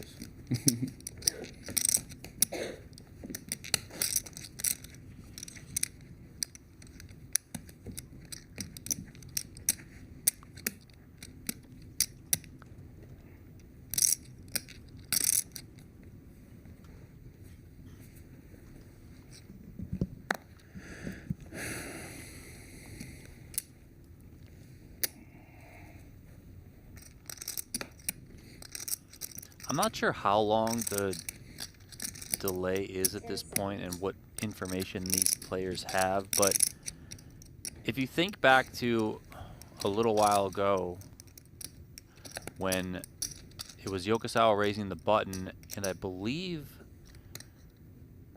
Vodges had just over 4 big blinds and folded the queen 10 suited. Yokosawa jammed the button, and he folded the queen 10 suited. So if Seward has that information, then he may then think that Vodges out of the small blind there is a little bit tighter than normally, which would then lead him to think, okay, ace 8 suited, I'm going to lean fold on this one. Although I do think it is still like a close kind of guessing game there. So I'm not sure if Seward has that information, but I'm just pointing it out that if he is aware, and sometimes these players on these dynamic delays are aware to some of the stuff that's happened previously on the stream, then you can play into future decisions as well. Fair enough. We used to play quick though. Yeah.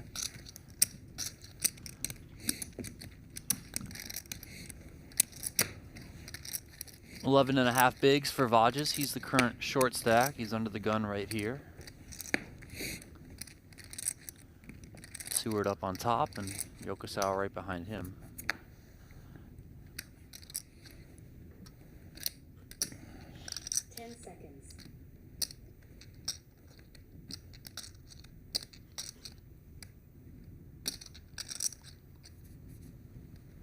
Extension.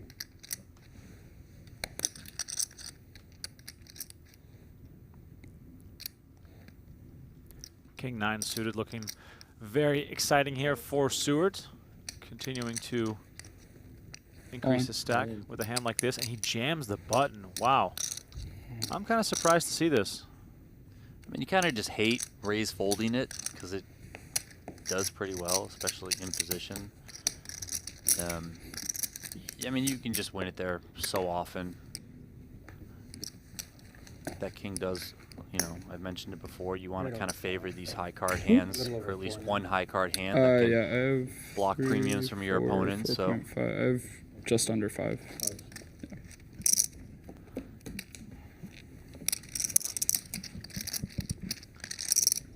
You're probably gonna, end up finding some jams from the king 9 suited, the king 10 suited of the world.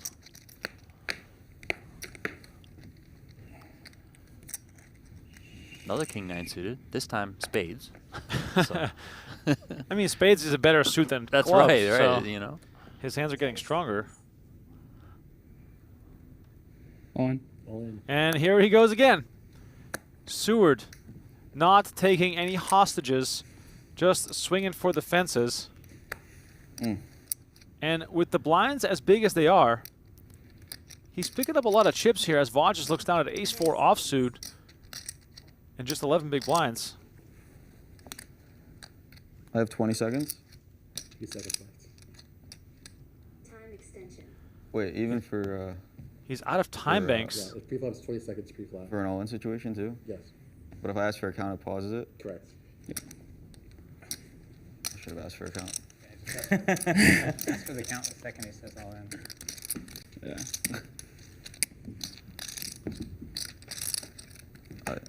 So even if he is covering him, Yes. he can ask a counter. Yeah. He is entitled to how much he's risking. Makes sense. Yeah, of course, yeah. It's big information.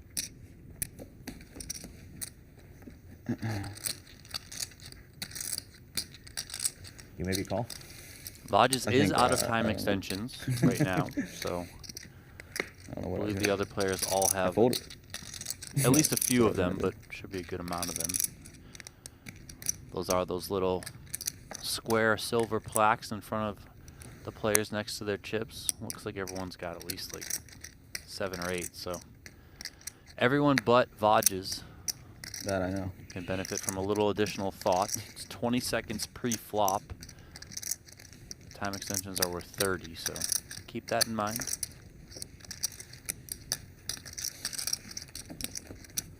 Well, with that, Seward up to 5.5 million, and from the moment he took those chips away from Vodges, rivering an ace with ace-9, he's been in control of this final table. The most aggressive player pre-flop, getting it done, applying pressure in the right spots.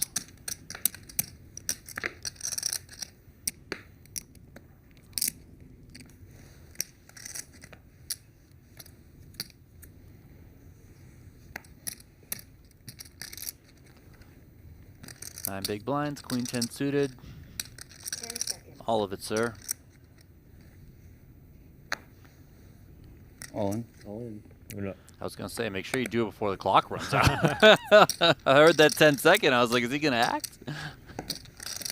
A couple of threes, and Warren makes the call. All right, so here we go. Vodges again at risk for his tournament life. You have me covered, right? I mean, he's a bit of a all-in showdown specialist at this final table. Let's see if he can continue the streak of winning big all-ins. I believe he's won 4 total already, 3 of which were all in a row. Now looking for his 5th. Here's the flop. Ace, 8, 5, 2 clubs. Vodges looking for a queen or a 10. Backdoor Broadway available to him as well. Warren hoping his small pair will hold up. Turn card is the 6 of spades. Doesn't change a thing. 6 outs, ones here for Vogdes as he stands up to summon a good river card. It has worked for many in the past. Can he drill one on the river to stay alive in this event? Good game, guys. It's the 4 of hearts. Good game has been announced. Blake Vodges, what a terrific showing for him. Collecting $50,400 for his efforts. His largest live tournament score to date.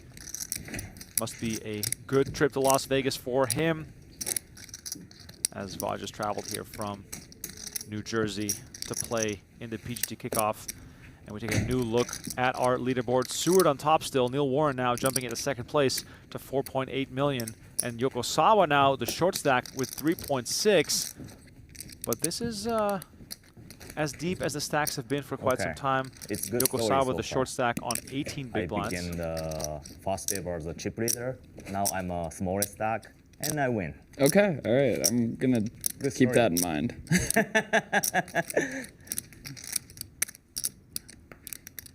You have like 4.5 now? Yeah, let me count it. Okay. You're fine. My estimate would be great. I think there's 70 big blinds in play total, so 3 players here, right around 23 big blind average.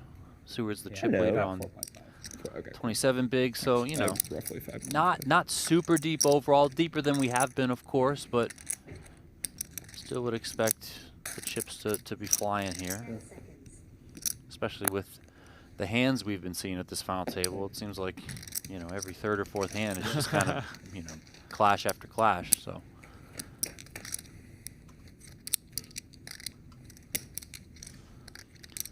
Jack 3-3 here. Blind versus blind. This was a limped pot. Warren limped the small blind with the king 9. Yokosawa checked his option. Yokosawa is kind of wrapped around the 3. Has the spades working for him as backdoors.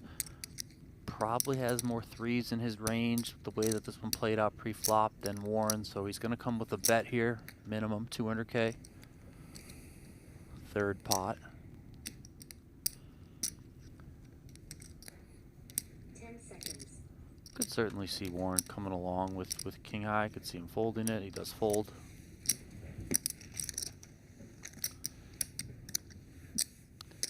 Asakara asking, this is live, correct? Yes, it's live. Small delay, but we're live. Absolutely. PGT Kickoff Series live every day until Saturday. Saturday is a 10K buy-in, so it should be the largest payout of the week. Also might attract a few more top players to come out of the woodwork. Donnie, if you were to project a top points prize for that event, could it be in the 300 to 400 range? Because that would almost be like halfway there for the top 40. Yeah, I mean, I think around 300 to 350 is well within play. You know, I would very much hope that that would ultimately happen. So yeah, I mean, it's a great way to boost your run at the top 40 of the leaderboard, getting into that PGT championship. Last season, it was right around 950 or so, you know, give or take. 550? It's 550. So you can really get a big start on it with this series.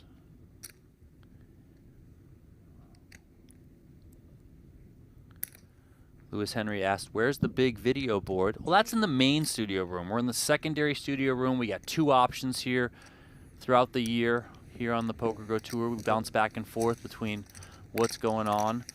The big scale events, PokerGO Cup, US Poker Open, Super High Roller Bowl Poker Masters, those will have, I guess, the more normal looking, if you're a PokerGO regular, video board behind you. Check. Also, we have to figure out, or we have to factor in that with some of these 5K buy-in events, even some of the 10K buy-in events, larger field size comes out. So using this secondary room for the final tables allows us to have a few more tables of regular gameplay in the main studio room. So if we do project, you know, we're going to get up into the 100+ entries for an event, then, you know, we'll have some stuff being played out in here just so we can kind of balance it all out and make sure we fit as many people as possible.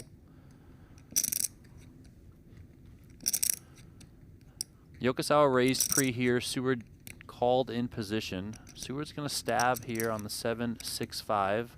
Definitely a texture that's going to favor him. He also has the advantage of being the larger stack, so it's going to be hard for Yokosawa to continue there. And just like that, you see a better hand folded, power of position for Nick Seward as he moves up over 6 million. And that man right there, superstar Japanese vlogger Masato Yokosawa, now the short stack. Yeah, but he just said he's going to win. So hey, positive thoughts, baby. Let's go. I'm all for it. Is that going to be your new sort of Sean? What's this guy's name? Sean Chahan. Your new mental game book. The power. I mean, that's probably that. I would bet the power of positive thinking has like been used 12 times. No, I was going to say the power of the big stack. The power of the big stack. I'm in. Yeah, I'm in. Write that book, please.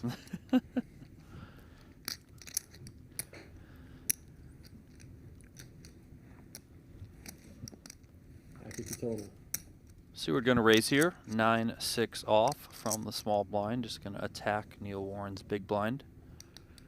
Neil Warren can certainly play this one in position, I think, if he wants to.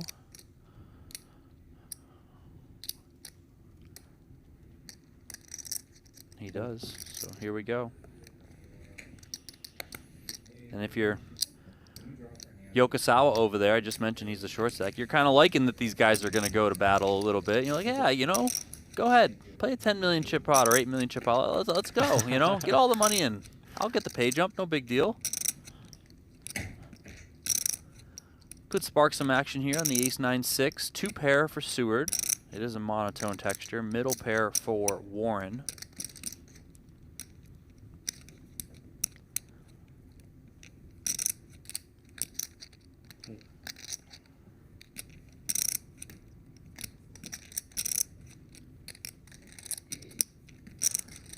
Warren gets really intense looking every time he's in a hand. I kind of like it.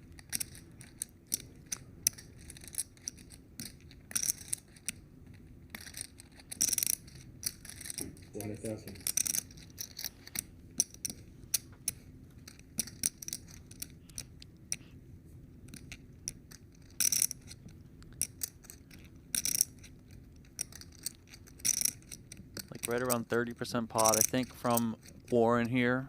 400 into 1.3. 10 seconds.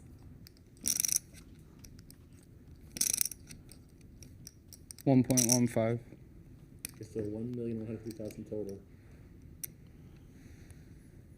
So we're not going to waste any time here. No need to get cute. Just going to hit him with the check raise right now.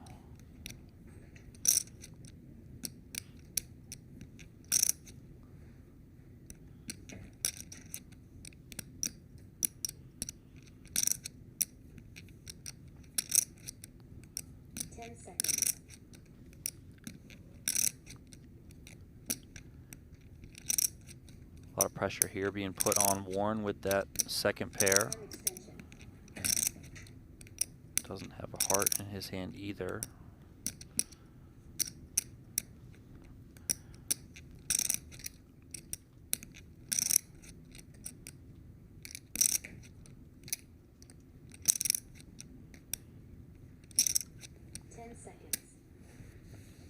into the muck it goes, and the rich get richer. You mentioned it, Remko, not too long ago. Yep. Nick Seward looked extremely locked in, Absolutely. and he is playing like a man that is locked in.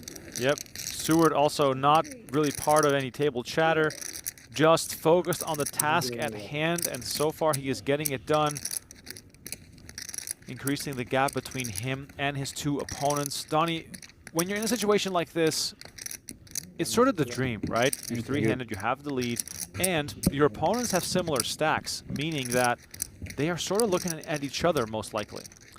Yeah, I also think it's worth pointing out, we just saw a quick shot there of Yokosawa. Demeanor, posture, a little bit less than it once was for the superstar vlogger Yokosawa. You know, earlier when he had the chip lead, a little bit more pep in his step, Right. upright, Yep. laughing, jovial.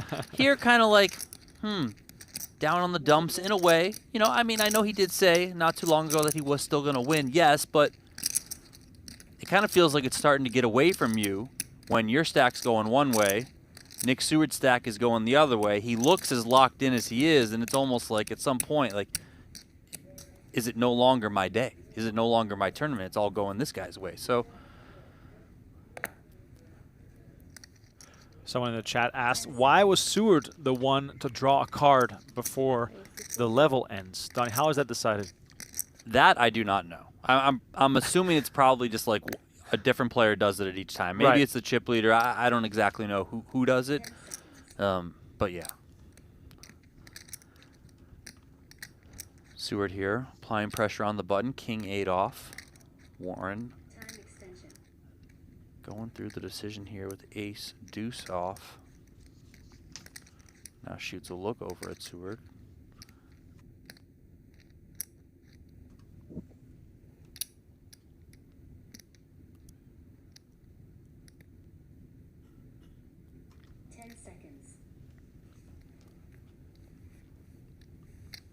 Ooh, ace king. Yokosawa finally with a fighting hand. And he moves all in immediately, getting it done here. Are you surprised Warren didn't make a move himself? No, I think I too would have passed on ace deuce off. I mean, it's just really not that good of a hand. I think he's still at the point, 17 big blinds, where it's not really the danger zone. So I think it's fine to pass up the ace deuce there. I mean, you do have to consider, to some extent, there is a player still to act behind you. You're like just Obviously, under 4, Seward right? had already put chips in the pot. yeah. So You're pretty sweet, yeah. thanks.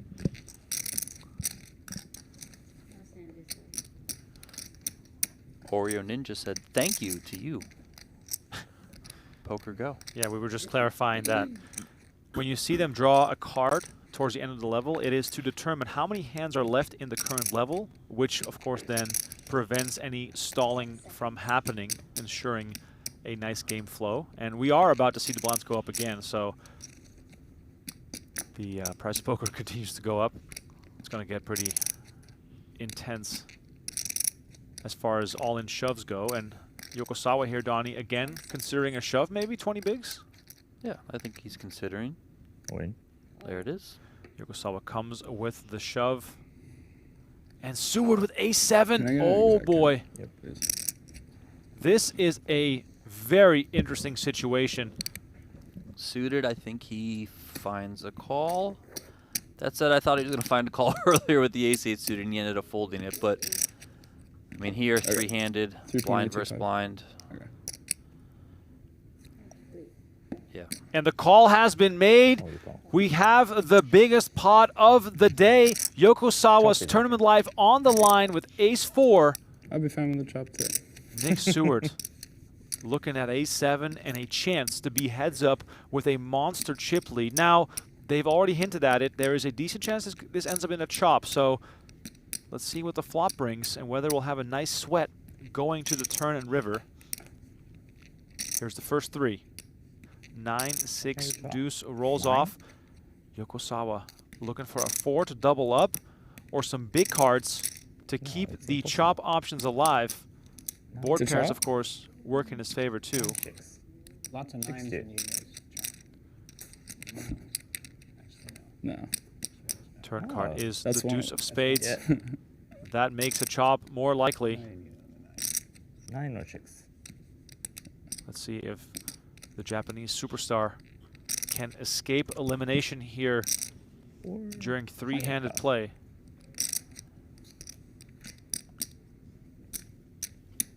Let's see the river card. It's the 6, and the double paired board keeps Yokosawa in the game. Chop it up, boys. Sigh of relief there for Very good Masato. It's 125. 125. All right. As if nothing ever happened, the action will continue.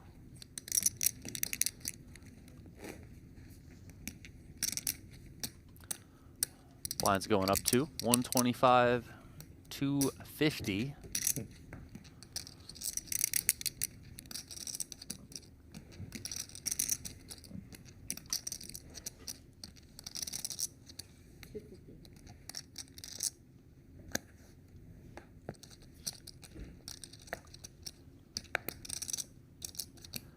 Kings for Seward. He's had kings a couple times today, and here we go. It's always good when you're the chip leader, when you're aggressive, and you get dealt some cards. Players will 550. be more likely playing back at you.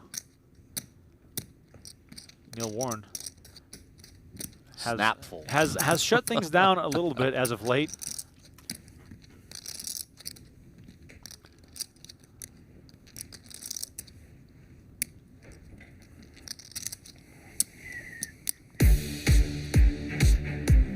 All right, a little interruption here for some beats from the DJ that is here to remind you about the road to the championship. The PGT $1 Million free roll at the end of the year is for the top 40 players in our season-long standings. But read the sentence at the bottom of the page. I know it was on there real shortly, but pgt.com/dream-seat. That will tell you how you are able to qualify for that event. The Dream Seat Invitational is a qualifying event that happens at the end of the year, and it sends a few lucky players to play in our $1 Million free roll. We had quite a few players in the studio this year for it. Definitely great vibes with lots of money on the line, so hopefully we'll see you there. Jam here from Seward, a couple of 5s, gets it through. More chips for him. Continuing to just keep both of his opponents at arm's length here. Push them closer into 10 big blind territory. Neil Warren the closest to that right now.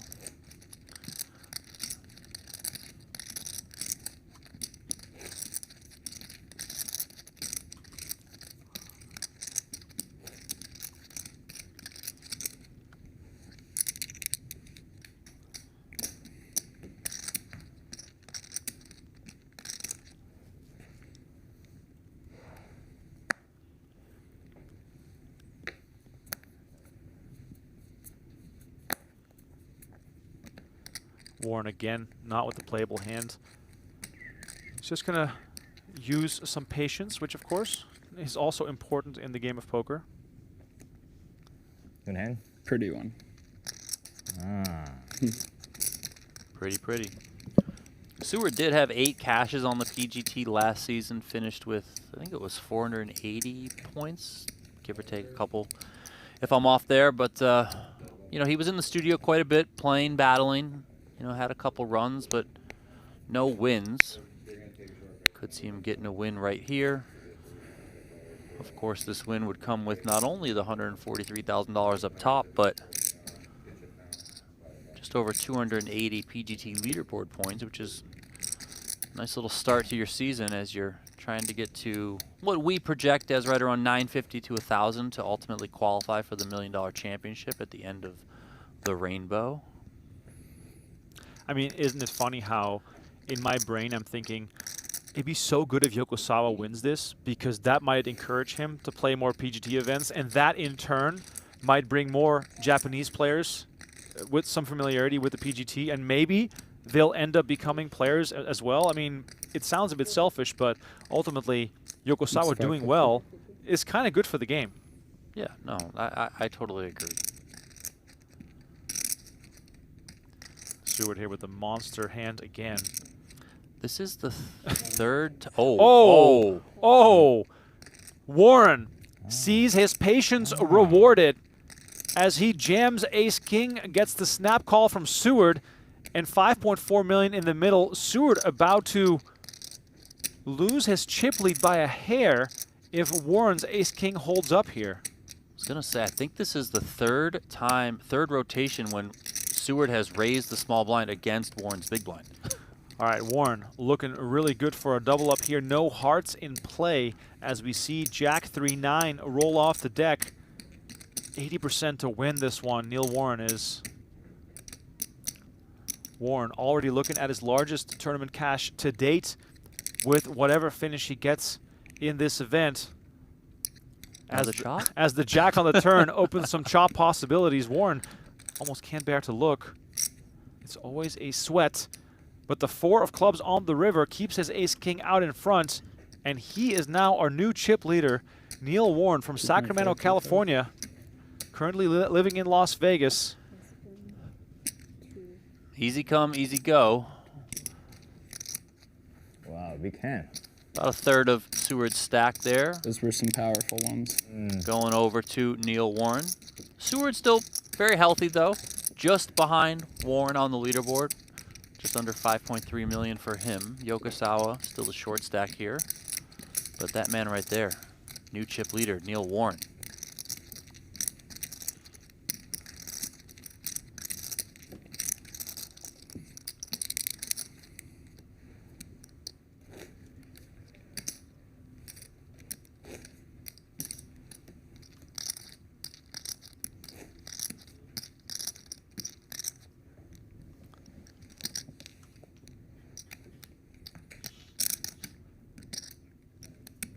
Yokosawa again looking up towards both his opponents. If the flow of this final table continues as it has, then Yokosawa is the next player to double up. Maybe it happens on this hand. I mean, I know Seward's raising this one. Oh, yeah. On the button here, a couple of sevens. Warren's out of the way. Yokosawa will not be doubling up, being dealt the 9-4 off, so... And with that pot, Seward jumps right back out into the chip lead. Not by much, but notable nonetheless. Cool, thank you.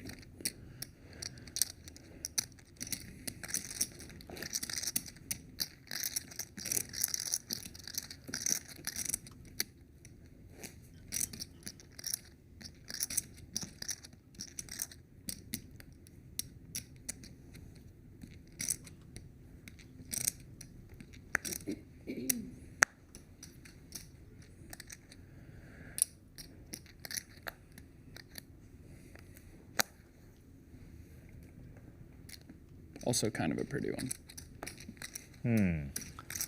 It's better Walk than there A9. for Seward. I like King 5 suited. Yeah. It's just not. It's not as pretty as 7-8 suited, but I also am an enjoyer.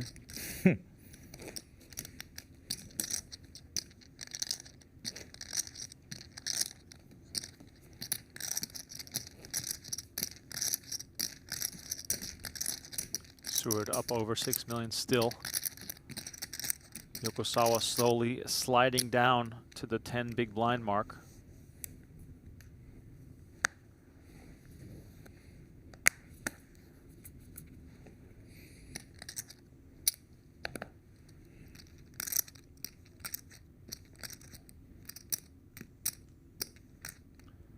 Seward with the smallest possible cards in the game. And finally, he does not attack the big blind of Neil Warren.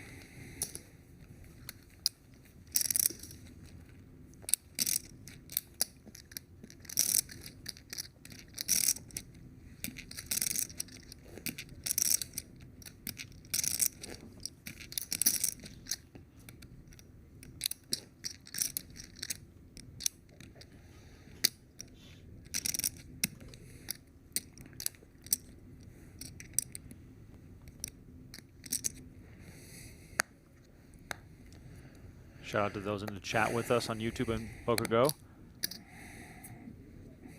If you're on YouTube with us, please hit that like button. Closing in on 300 likes. They all count. We appreciate you all for showing us some love. Tomorrow, by the way, a new day, a new final table. This table is too big. Kickoff continues, and you can follow along with the live reporting on PGT.com right now.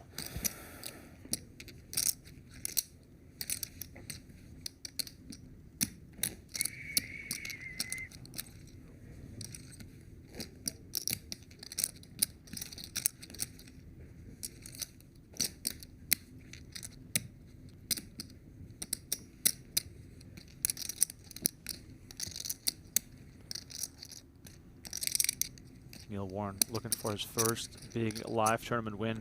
Donnie, do you think that someone as accomplished as Warren is in the business world will feel any pressure to close out an event like this? Or do you think that, you know, the pressure of a poker tournament is so much different than whatever he has to deal with in his own profession? Yeah, I mean, I think there's kind of always pressure, you know, pressure combined with excitement.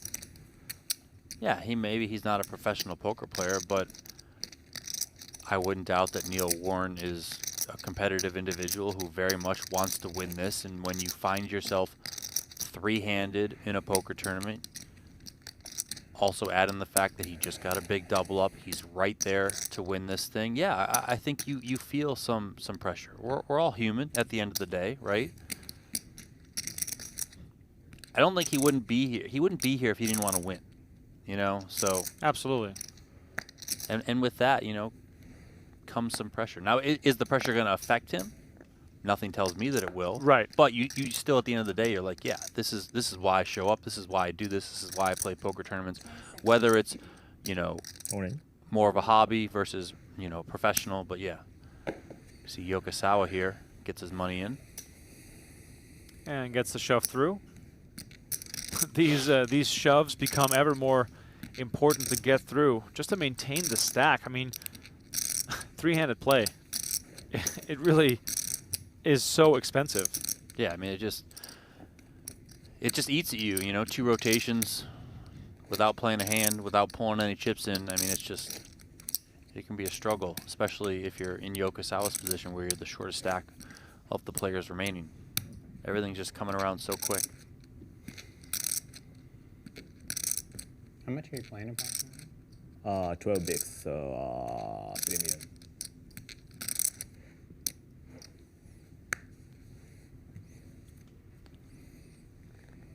Beautiful hand again. Ace-10 suited for Seward.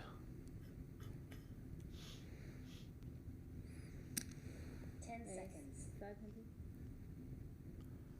Just coming with the raise, the 500K. Ooh, and Yokosawa finds jacks at the right time. Jam coming, and I would imagine Seward's going to find a call here. I mean, ace-10 suited. All right. And Yokosawa moves all in for 3 million. Seward with the snap call. And for the second time in only a few hands, Seward on the losing end of a big all-in. I joked and said it's now Yokosawa's time to double up, but I might be right here.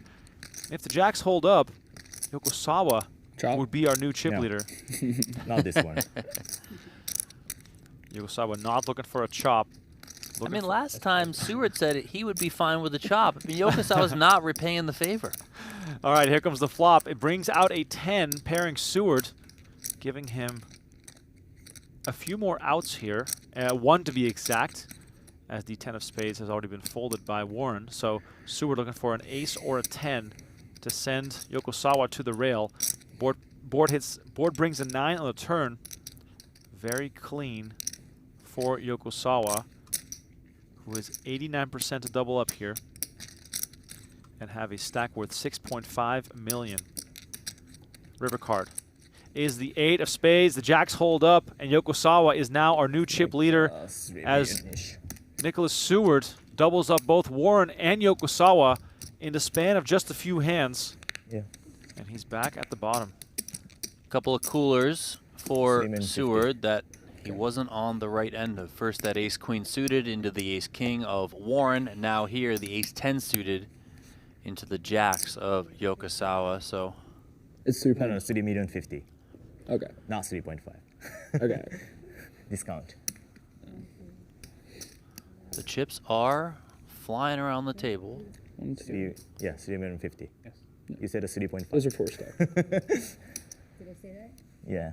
That's 3,050. That's correct. Yep.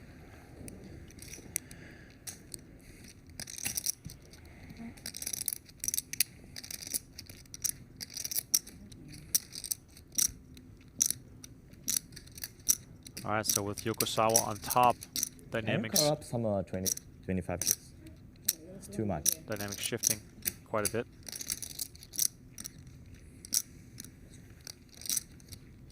Ah, jackpot. It's costing too much.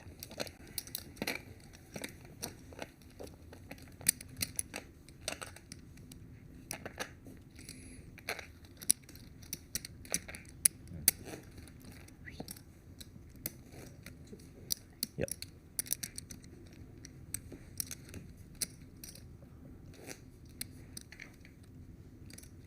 Thank you very much.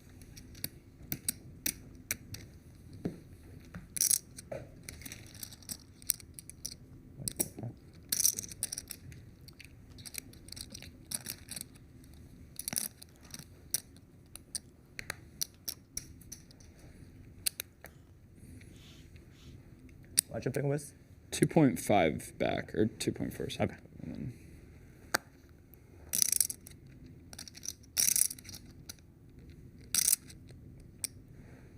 10 seconds. All in? Yokosawa moves all in with ace-5. This time, he the one able to apply the pressure.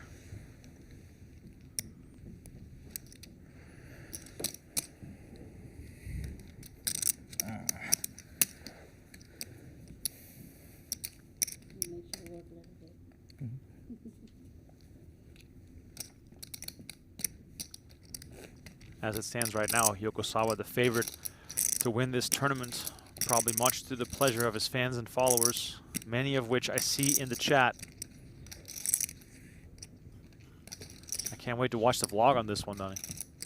I'm in. I mean, he's been here playing for a few days, you know, for this whole series. So I'm certainly excited to check the vlogs out. Of course, from this one, but, you know,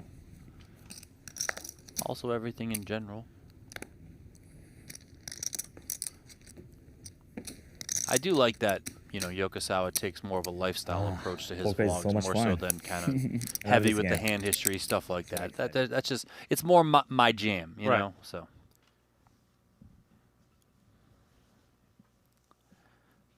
This is the longest, or sorry, this is the furthest we've gone in the structure sheet during the kickoff. Play has been relatively slow, but we are still three-handed, and the top prize is still up for grabs. If you want to join the tribe, grow the game, pursue mastery, Octopi Poker is the most accessible poker study platform for all skill levels. Sign up for free at octopipoker.ai. You can also scan the QR code on your screen. And if you become a paying subscriber to Octopi, please know that you're entered into a raffle giving away a seat into Event 1 of the 2025 Poker Masters. So go check them out right now. Stephen Chitwick and Victoria Lifshitz, two of the people behind the Octopi platform.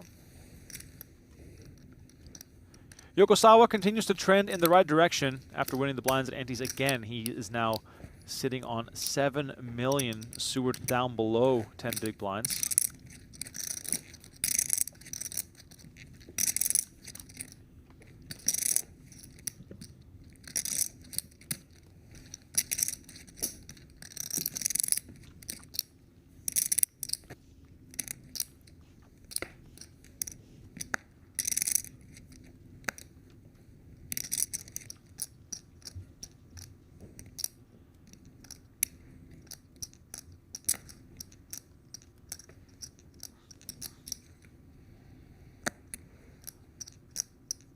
Would you say that the approach that Neil Warren is taking is sort of the right way to go about a final table.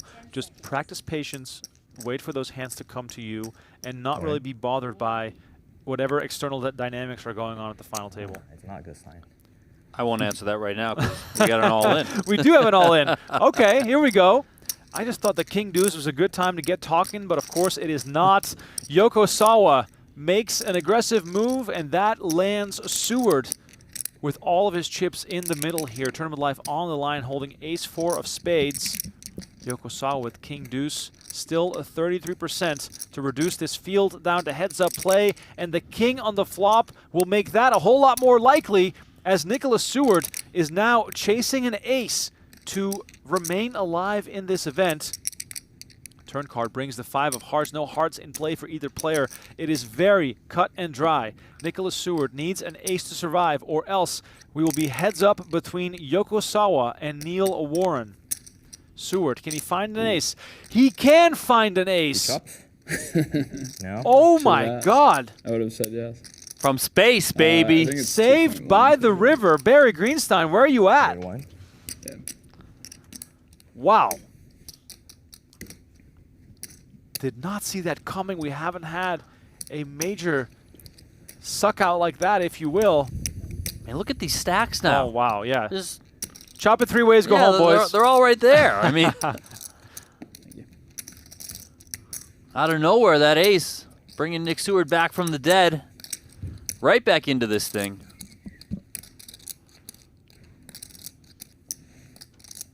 Insane. Absolutely insane. Ace on the river to keep this thing three-handed. Chat's loving it. I mean, you love a good river. Of Come course. on, come on. I mean, and also Yokosawa taking it in stride, knowing, of course, that he was behind.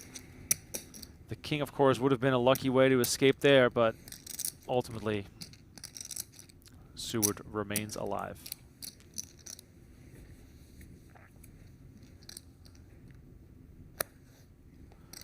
Yokosawa still up on top.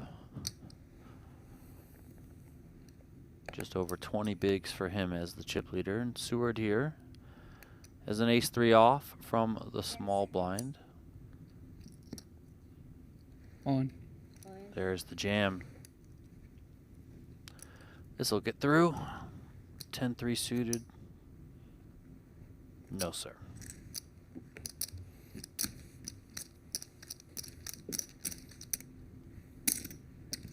Wow, we have very similar stack. Yeah. It's a swingy one. Wow. So it will have like 4.6, right? I'm really swinging on the river ever since. Yeah, 4 something. Wow. So exciting. 125. Yeah, 495 now. 125.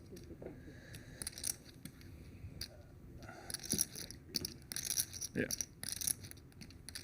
Like 3, 9.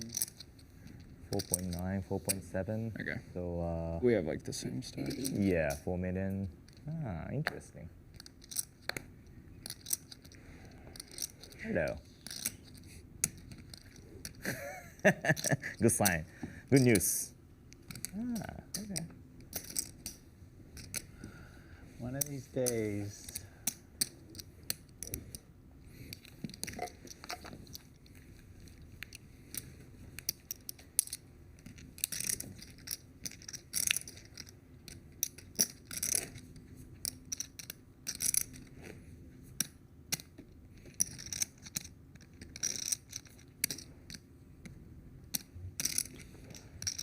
Very fair fight here, three-handed. Let us know in the chat who you think will be the odd one out as it pertains to the inevitable heads-up match. Warren, patient. Now I have 5 million chip leader. Finds pocket nines. 10 seconds.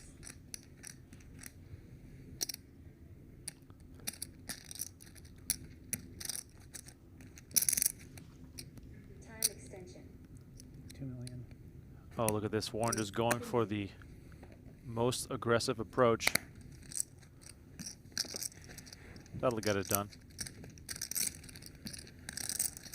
With stacks so similar, Donnie, how do you adjust? Or do you not adjust? I mean, I don't think you're going to be getting really that much after it as if you were, if there was a big chip leader, or if you were the big chip leader.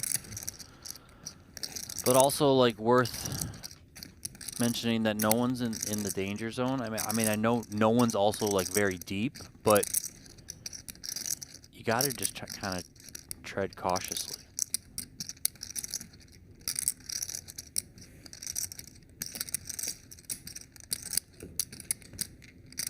I think all these players are pretty locked into the current situation and how it's all playing out. I mean, no one seems like they're really getting too out of line. No one seems like they're losing their composure. You know, I know I talked about a little while ago how Masato, just having fallen from chip lead to short stack, looked somewhat deflated, but he's certainly back at it now. Of course, it helps when you're back as the chip leader.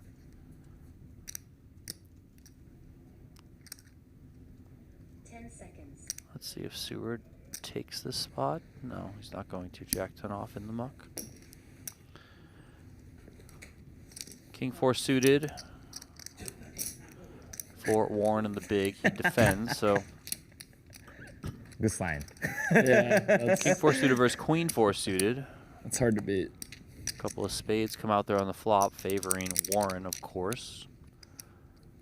I mean, just a simple min-raise pre-flop and a call. There's already almost 1.4 in there because the blinds are so big now.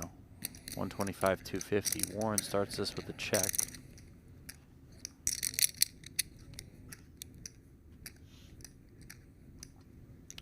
RM Stern asking if the players are allowed to make a deal. Yeah, they are. They can do whatever they want. For the money, I should say. The points will stay locked based on position, but they can divvy up the money however they see fit. It does happen. If it happens and we're privy to it, we'll talk about it. We're not going to shy away from the fact that deals and chops are often made. 3 million. Here comes the check raise from Warren, just attacking right away, and that'll get the job done. All right, so Warren chipping up some more, which will now land him the chip lead. With the stakes this high, every single hand basically swaying the chip lead from one player to the next. The chat, however, seems to be convinced that Warren will be the odd man out as it pertains to who makes it the heads-up play. Well, ask him now, because now he's the chip leader. Yeah, now they're going to flip-flop again, for sure.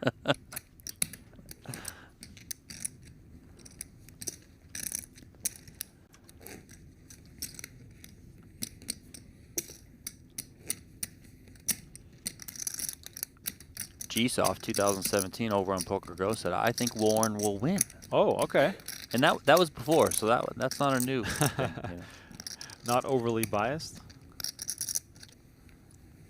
I really thought Seward was just going to simply close it out, like 1, 2, 3. Well, he was cruising. Bang, bang, bang. Hello.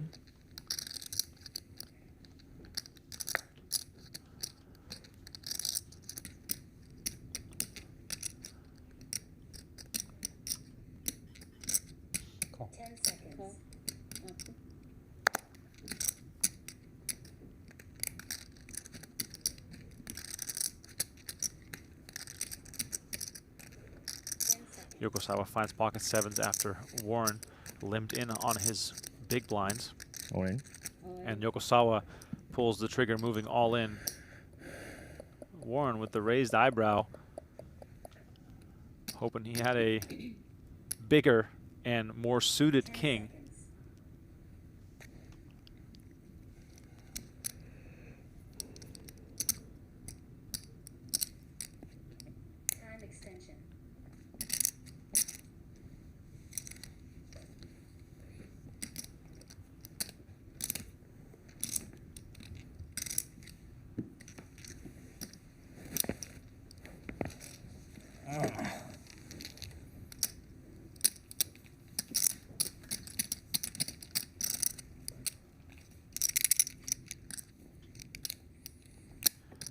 With that shove, Yokosawa back into second place. Blinds at 125, 250K. And, in a strange way, Donnie, the bigger the blinds are, the more it slows down the game, just because it is so much more shove and fold. Yeah, I mean, the depth of each stack is shallower. Then once you start risking chips, you know, it just becomes much more likely that the money's going to go in. So got to be selective with the way that you put chips into the pot and how you want to approach things. Hello. Chips are going in the pot here for Yokosawa. Aces. Pocket rockets for Yokosawa. 4th time we've seen these today, babe? Yeah, and he's going to try to look as weak as possible, which is tough given these stakes. And Seward finds a big one, too. Yeah, he's just on the bad end of another cooler here. 3-handed. I mean, this shallow. King 10 of diamonds for Seward. How can he not put this in here? 700. Makes it 700,000. Now, what's the most believable way Yokosawa can play this? He just jams to make it look like a wider range of hands. Can you call and play this post flop? Yeah, I think limp jam is fine here.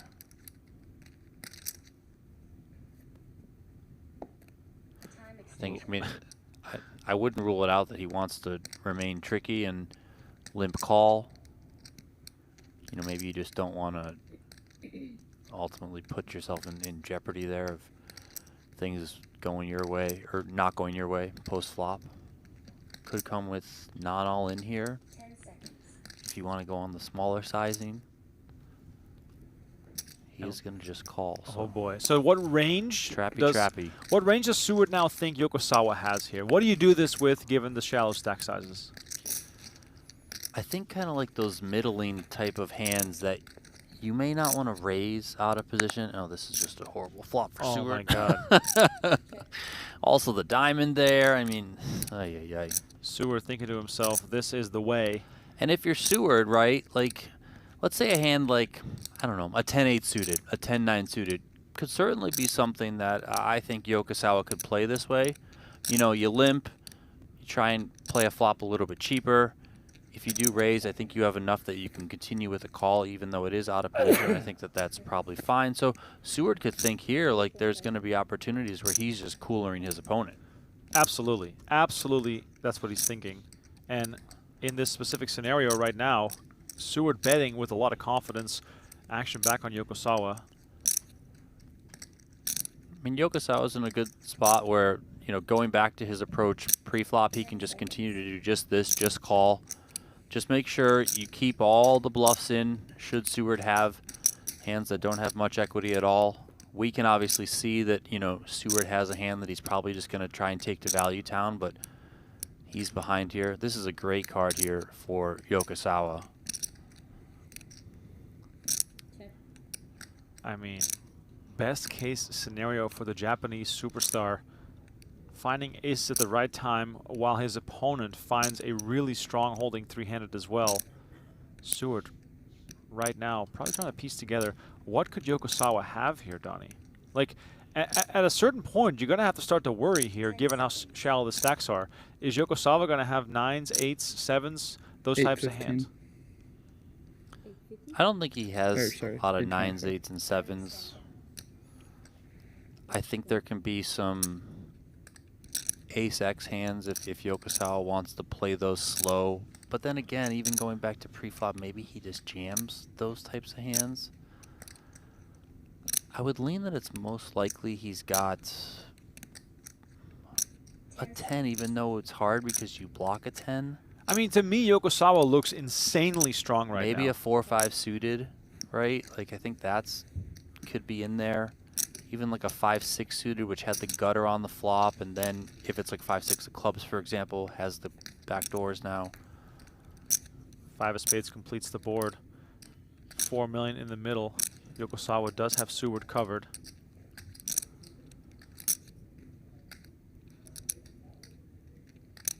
I'm having a really hard time, if I'm Seward, figuring out what Yokosawa could do this with, especially given the shallow stack sizes, the way they've been playing 3-handed, the aggressive nature of Yokosawa's play in general. From my perspective, something is just not adding up here. All right. And Yokosawa shoves the river. Seward calls it off right away, and that is him gone. Nicholas Seward calls for his tournament life with Give me top cover, pair, I think so. and Yokosawa takes Have, him to the 2.5. cleaners. Okay.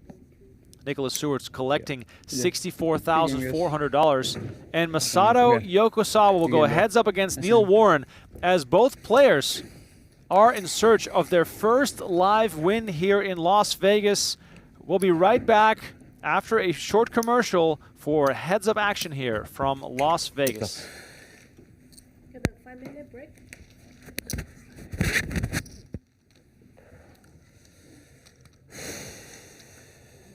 Button's gonna be here. All right, players are stacking up chips. Poker, a game of infinite complexity. How simple can we make it? Every hand I play is a teacher, each emotion a guide. Our experience and technological innovation will help you unlock your game's potential. Octopi Poker. Pursue mastery. Want to play online poker for free? With PlayPokerGo, you get the thrill of authentic poker anytime, anywhere. From quick casual games to action-packed tournaments, PlayPokerGo lets you compete against real players around the globe, all for free. No bots, no gimmicks, just pure poker fun. Hone your skills and enjoy the poker experience you love. Explore PlayPokerGo on web, iOS, and Android. Deal yourself in now.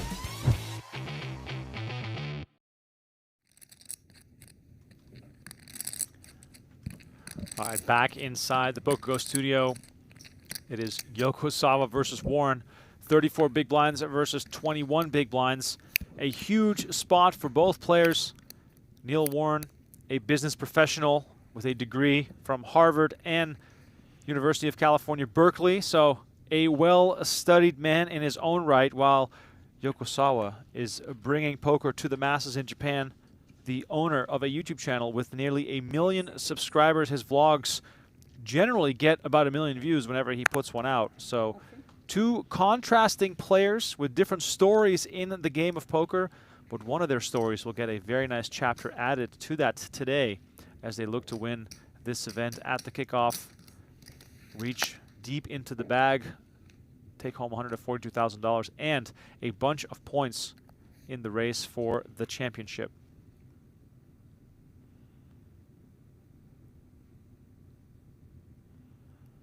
First hand of heads-up play.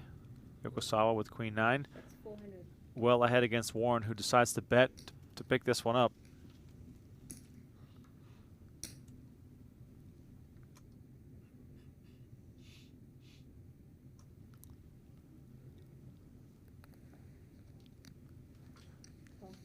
Yokosawa going to come along here for 400K.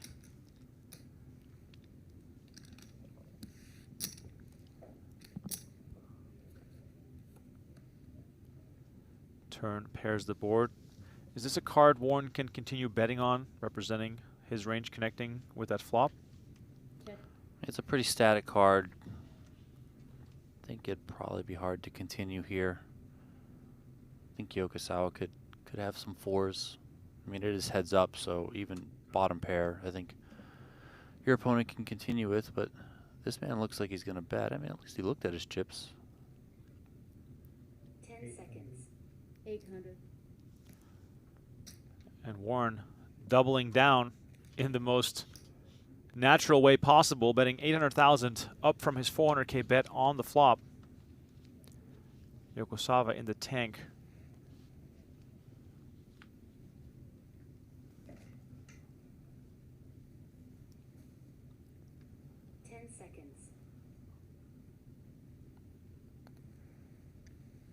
And Yokosawa comes with the call again. Donnie, are you happy with the way both of these guys have played this hand so far? Yeah, I mean, Warren, like, I don't think he feels like he has much equity here. Jack high probably not good, so I think he has to keep betting at it, which I think he recognizes, which is good. I mean, he might shut it down now, but I think betting 2 streets is good so far. And then, you know, I'm not sure how much weight Yokosawa puts into a queen high being good here, but it can be good heads up, yes. I mean, he also obviously had the gutter as well, but 10 seconds. I think this is just kind of like a standard heads-up pot. You know, it's people are kind of in there with hands that you wouldn't normally think, but it's heads up, so you gotta be willing to get in there. Wow, and Neil Warren looks down at his chips, perhaps contemplating a big move, but ultimately decides to check back, and queen high is going to get it done for Yokosawa here, and that is a massive pickup here on the first hand of heads-up play, even though neither player had much of anything here. Yeah, Warren probably thinking in his head right now, oh, I wish I went for it. You know, I know Yokosawa called turn, but I don't think he's calling river, should Warren come with it. You know, that said, he went against it.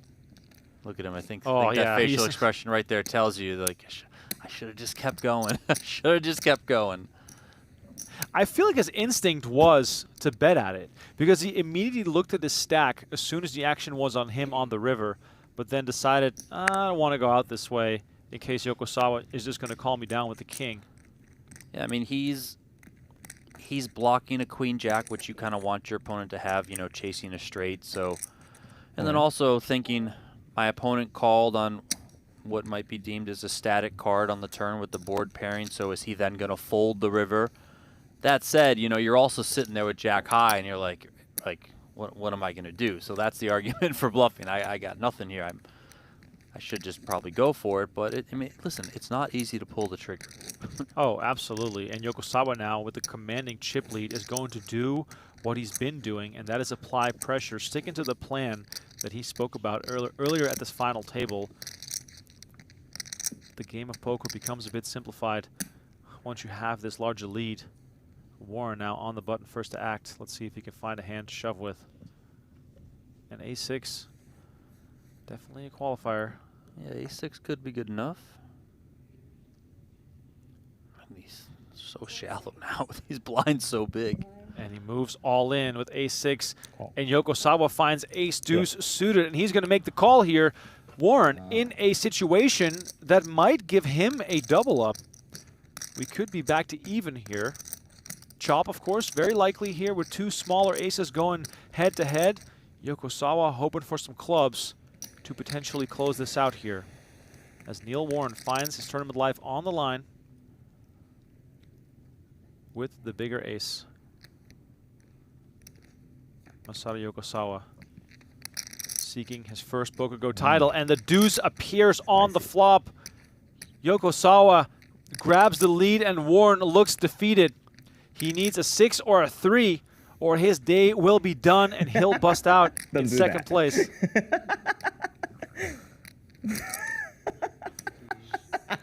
Stand it up. Yeah, Neil Warren, all the tricks in the book. You have to stand up, grab the backpack, put the jacket on, hoping for some cards on the turn or river. And there it is. There's the backpack. Okay, we're still alive here. Yeah, he pushed his chips in. He put the time extensions in. 4 on the turn gives him some additional life here. The river card is the deuce of diamonds, and that will end his tournament life. Masato Yokosawa is victorious. He'll take home the title, the crown, the cash, the trophy, and a whole bunch of PGT points. Let's go! Big shout out to Yokosawa for taking this thing down and getting his first live win in Las Vegas for $142,800. Neil Warren collecting the largest cash of his live tournament career with $89,600. Thank you. As Yokosawa's videographer at the bottom left corner is making sure this all ends up in his famous blog. Please make sure to check that out as well, as I'm sure that's going to be rolled out in the not-so-distant future. Ren Lin in the main room, Jesse Lonis, Jeremy Osmus, lots of superstars battling in event number 4. The final table of this event will be tomorrow at 1 p.m. Pacific Time, 4 p.m. Eastern. It's been an honor and a pleasure calling the action for you once again here at the 2025 PGT Kickoff. We have a 10K still looming in the distance. That final table will stream on Saturday. My name is Remko Rinkema. Donnie Peters was alongside me. Thank you all so much for what was another epic final table, and we'll see you all again tomorrow.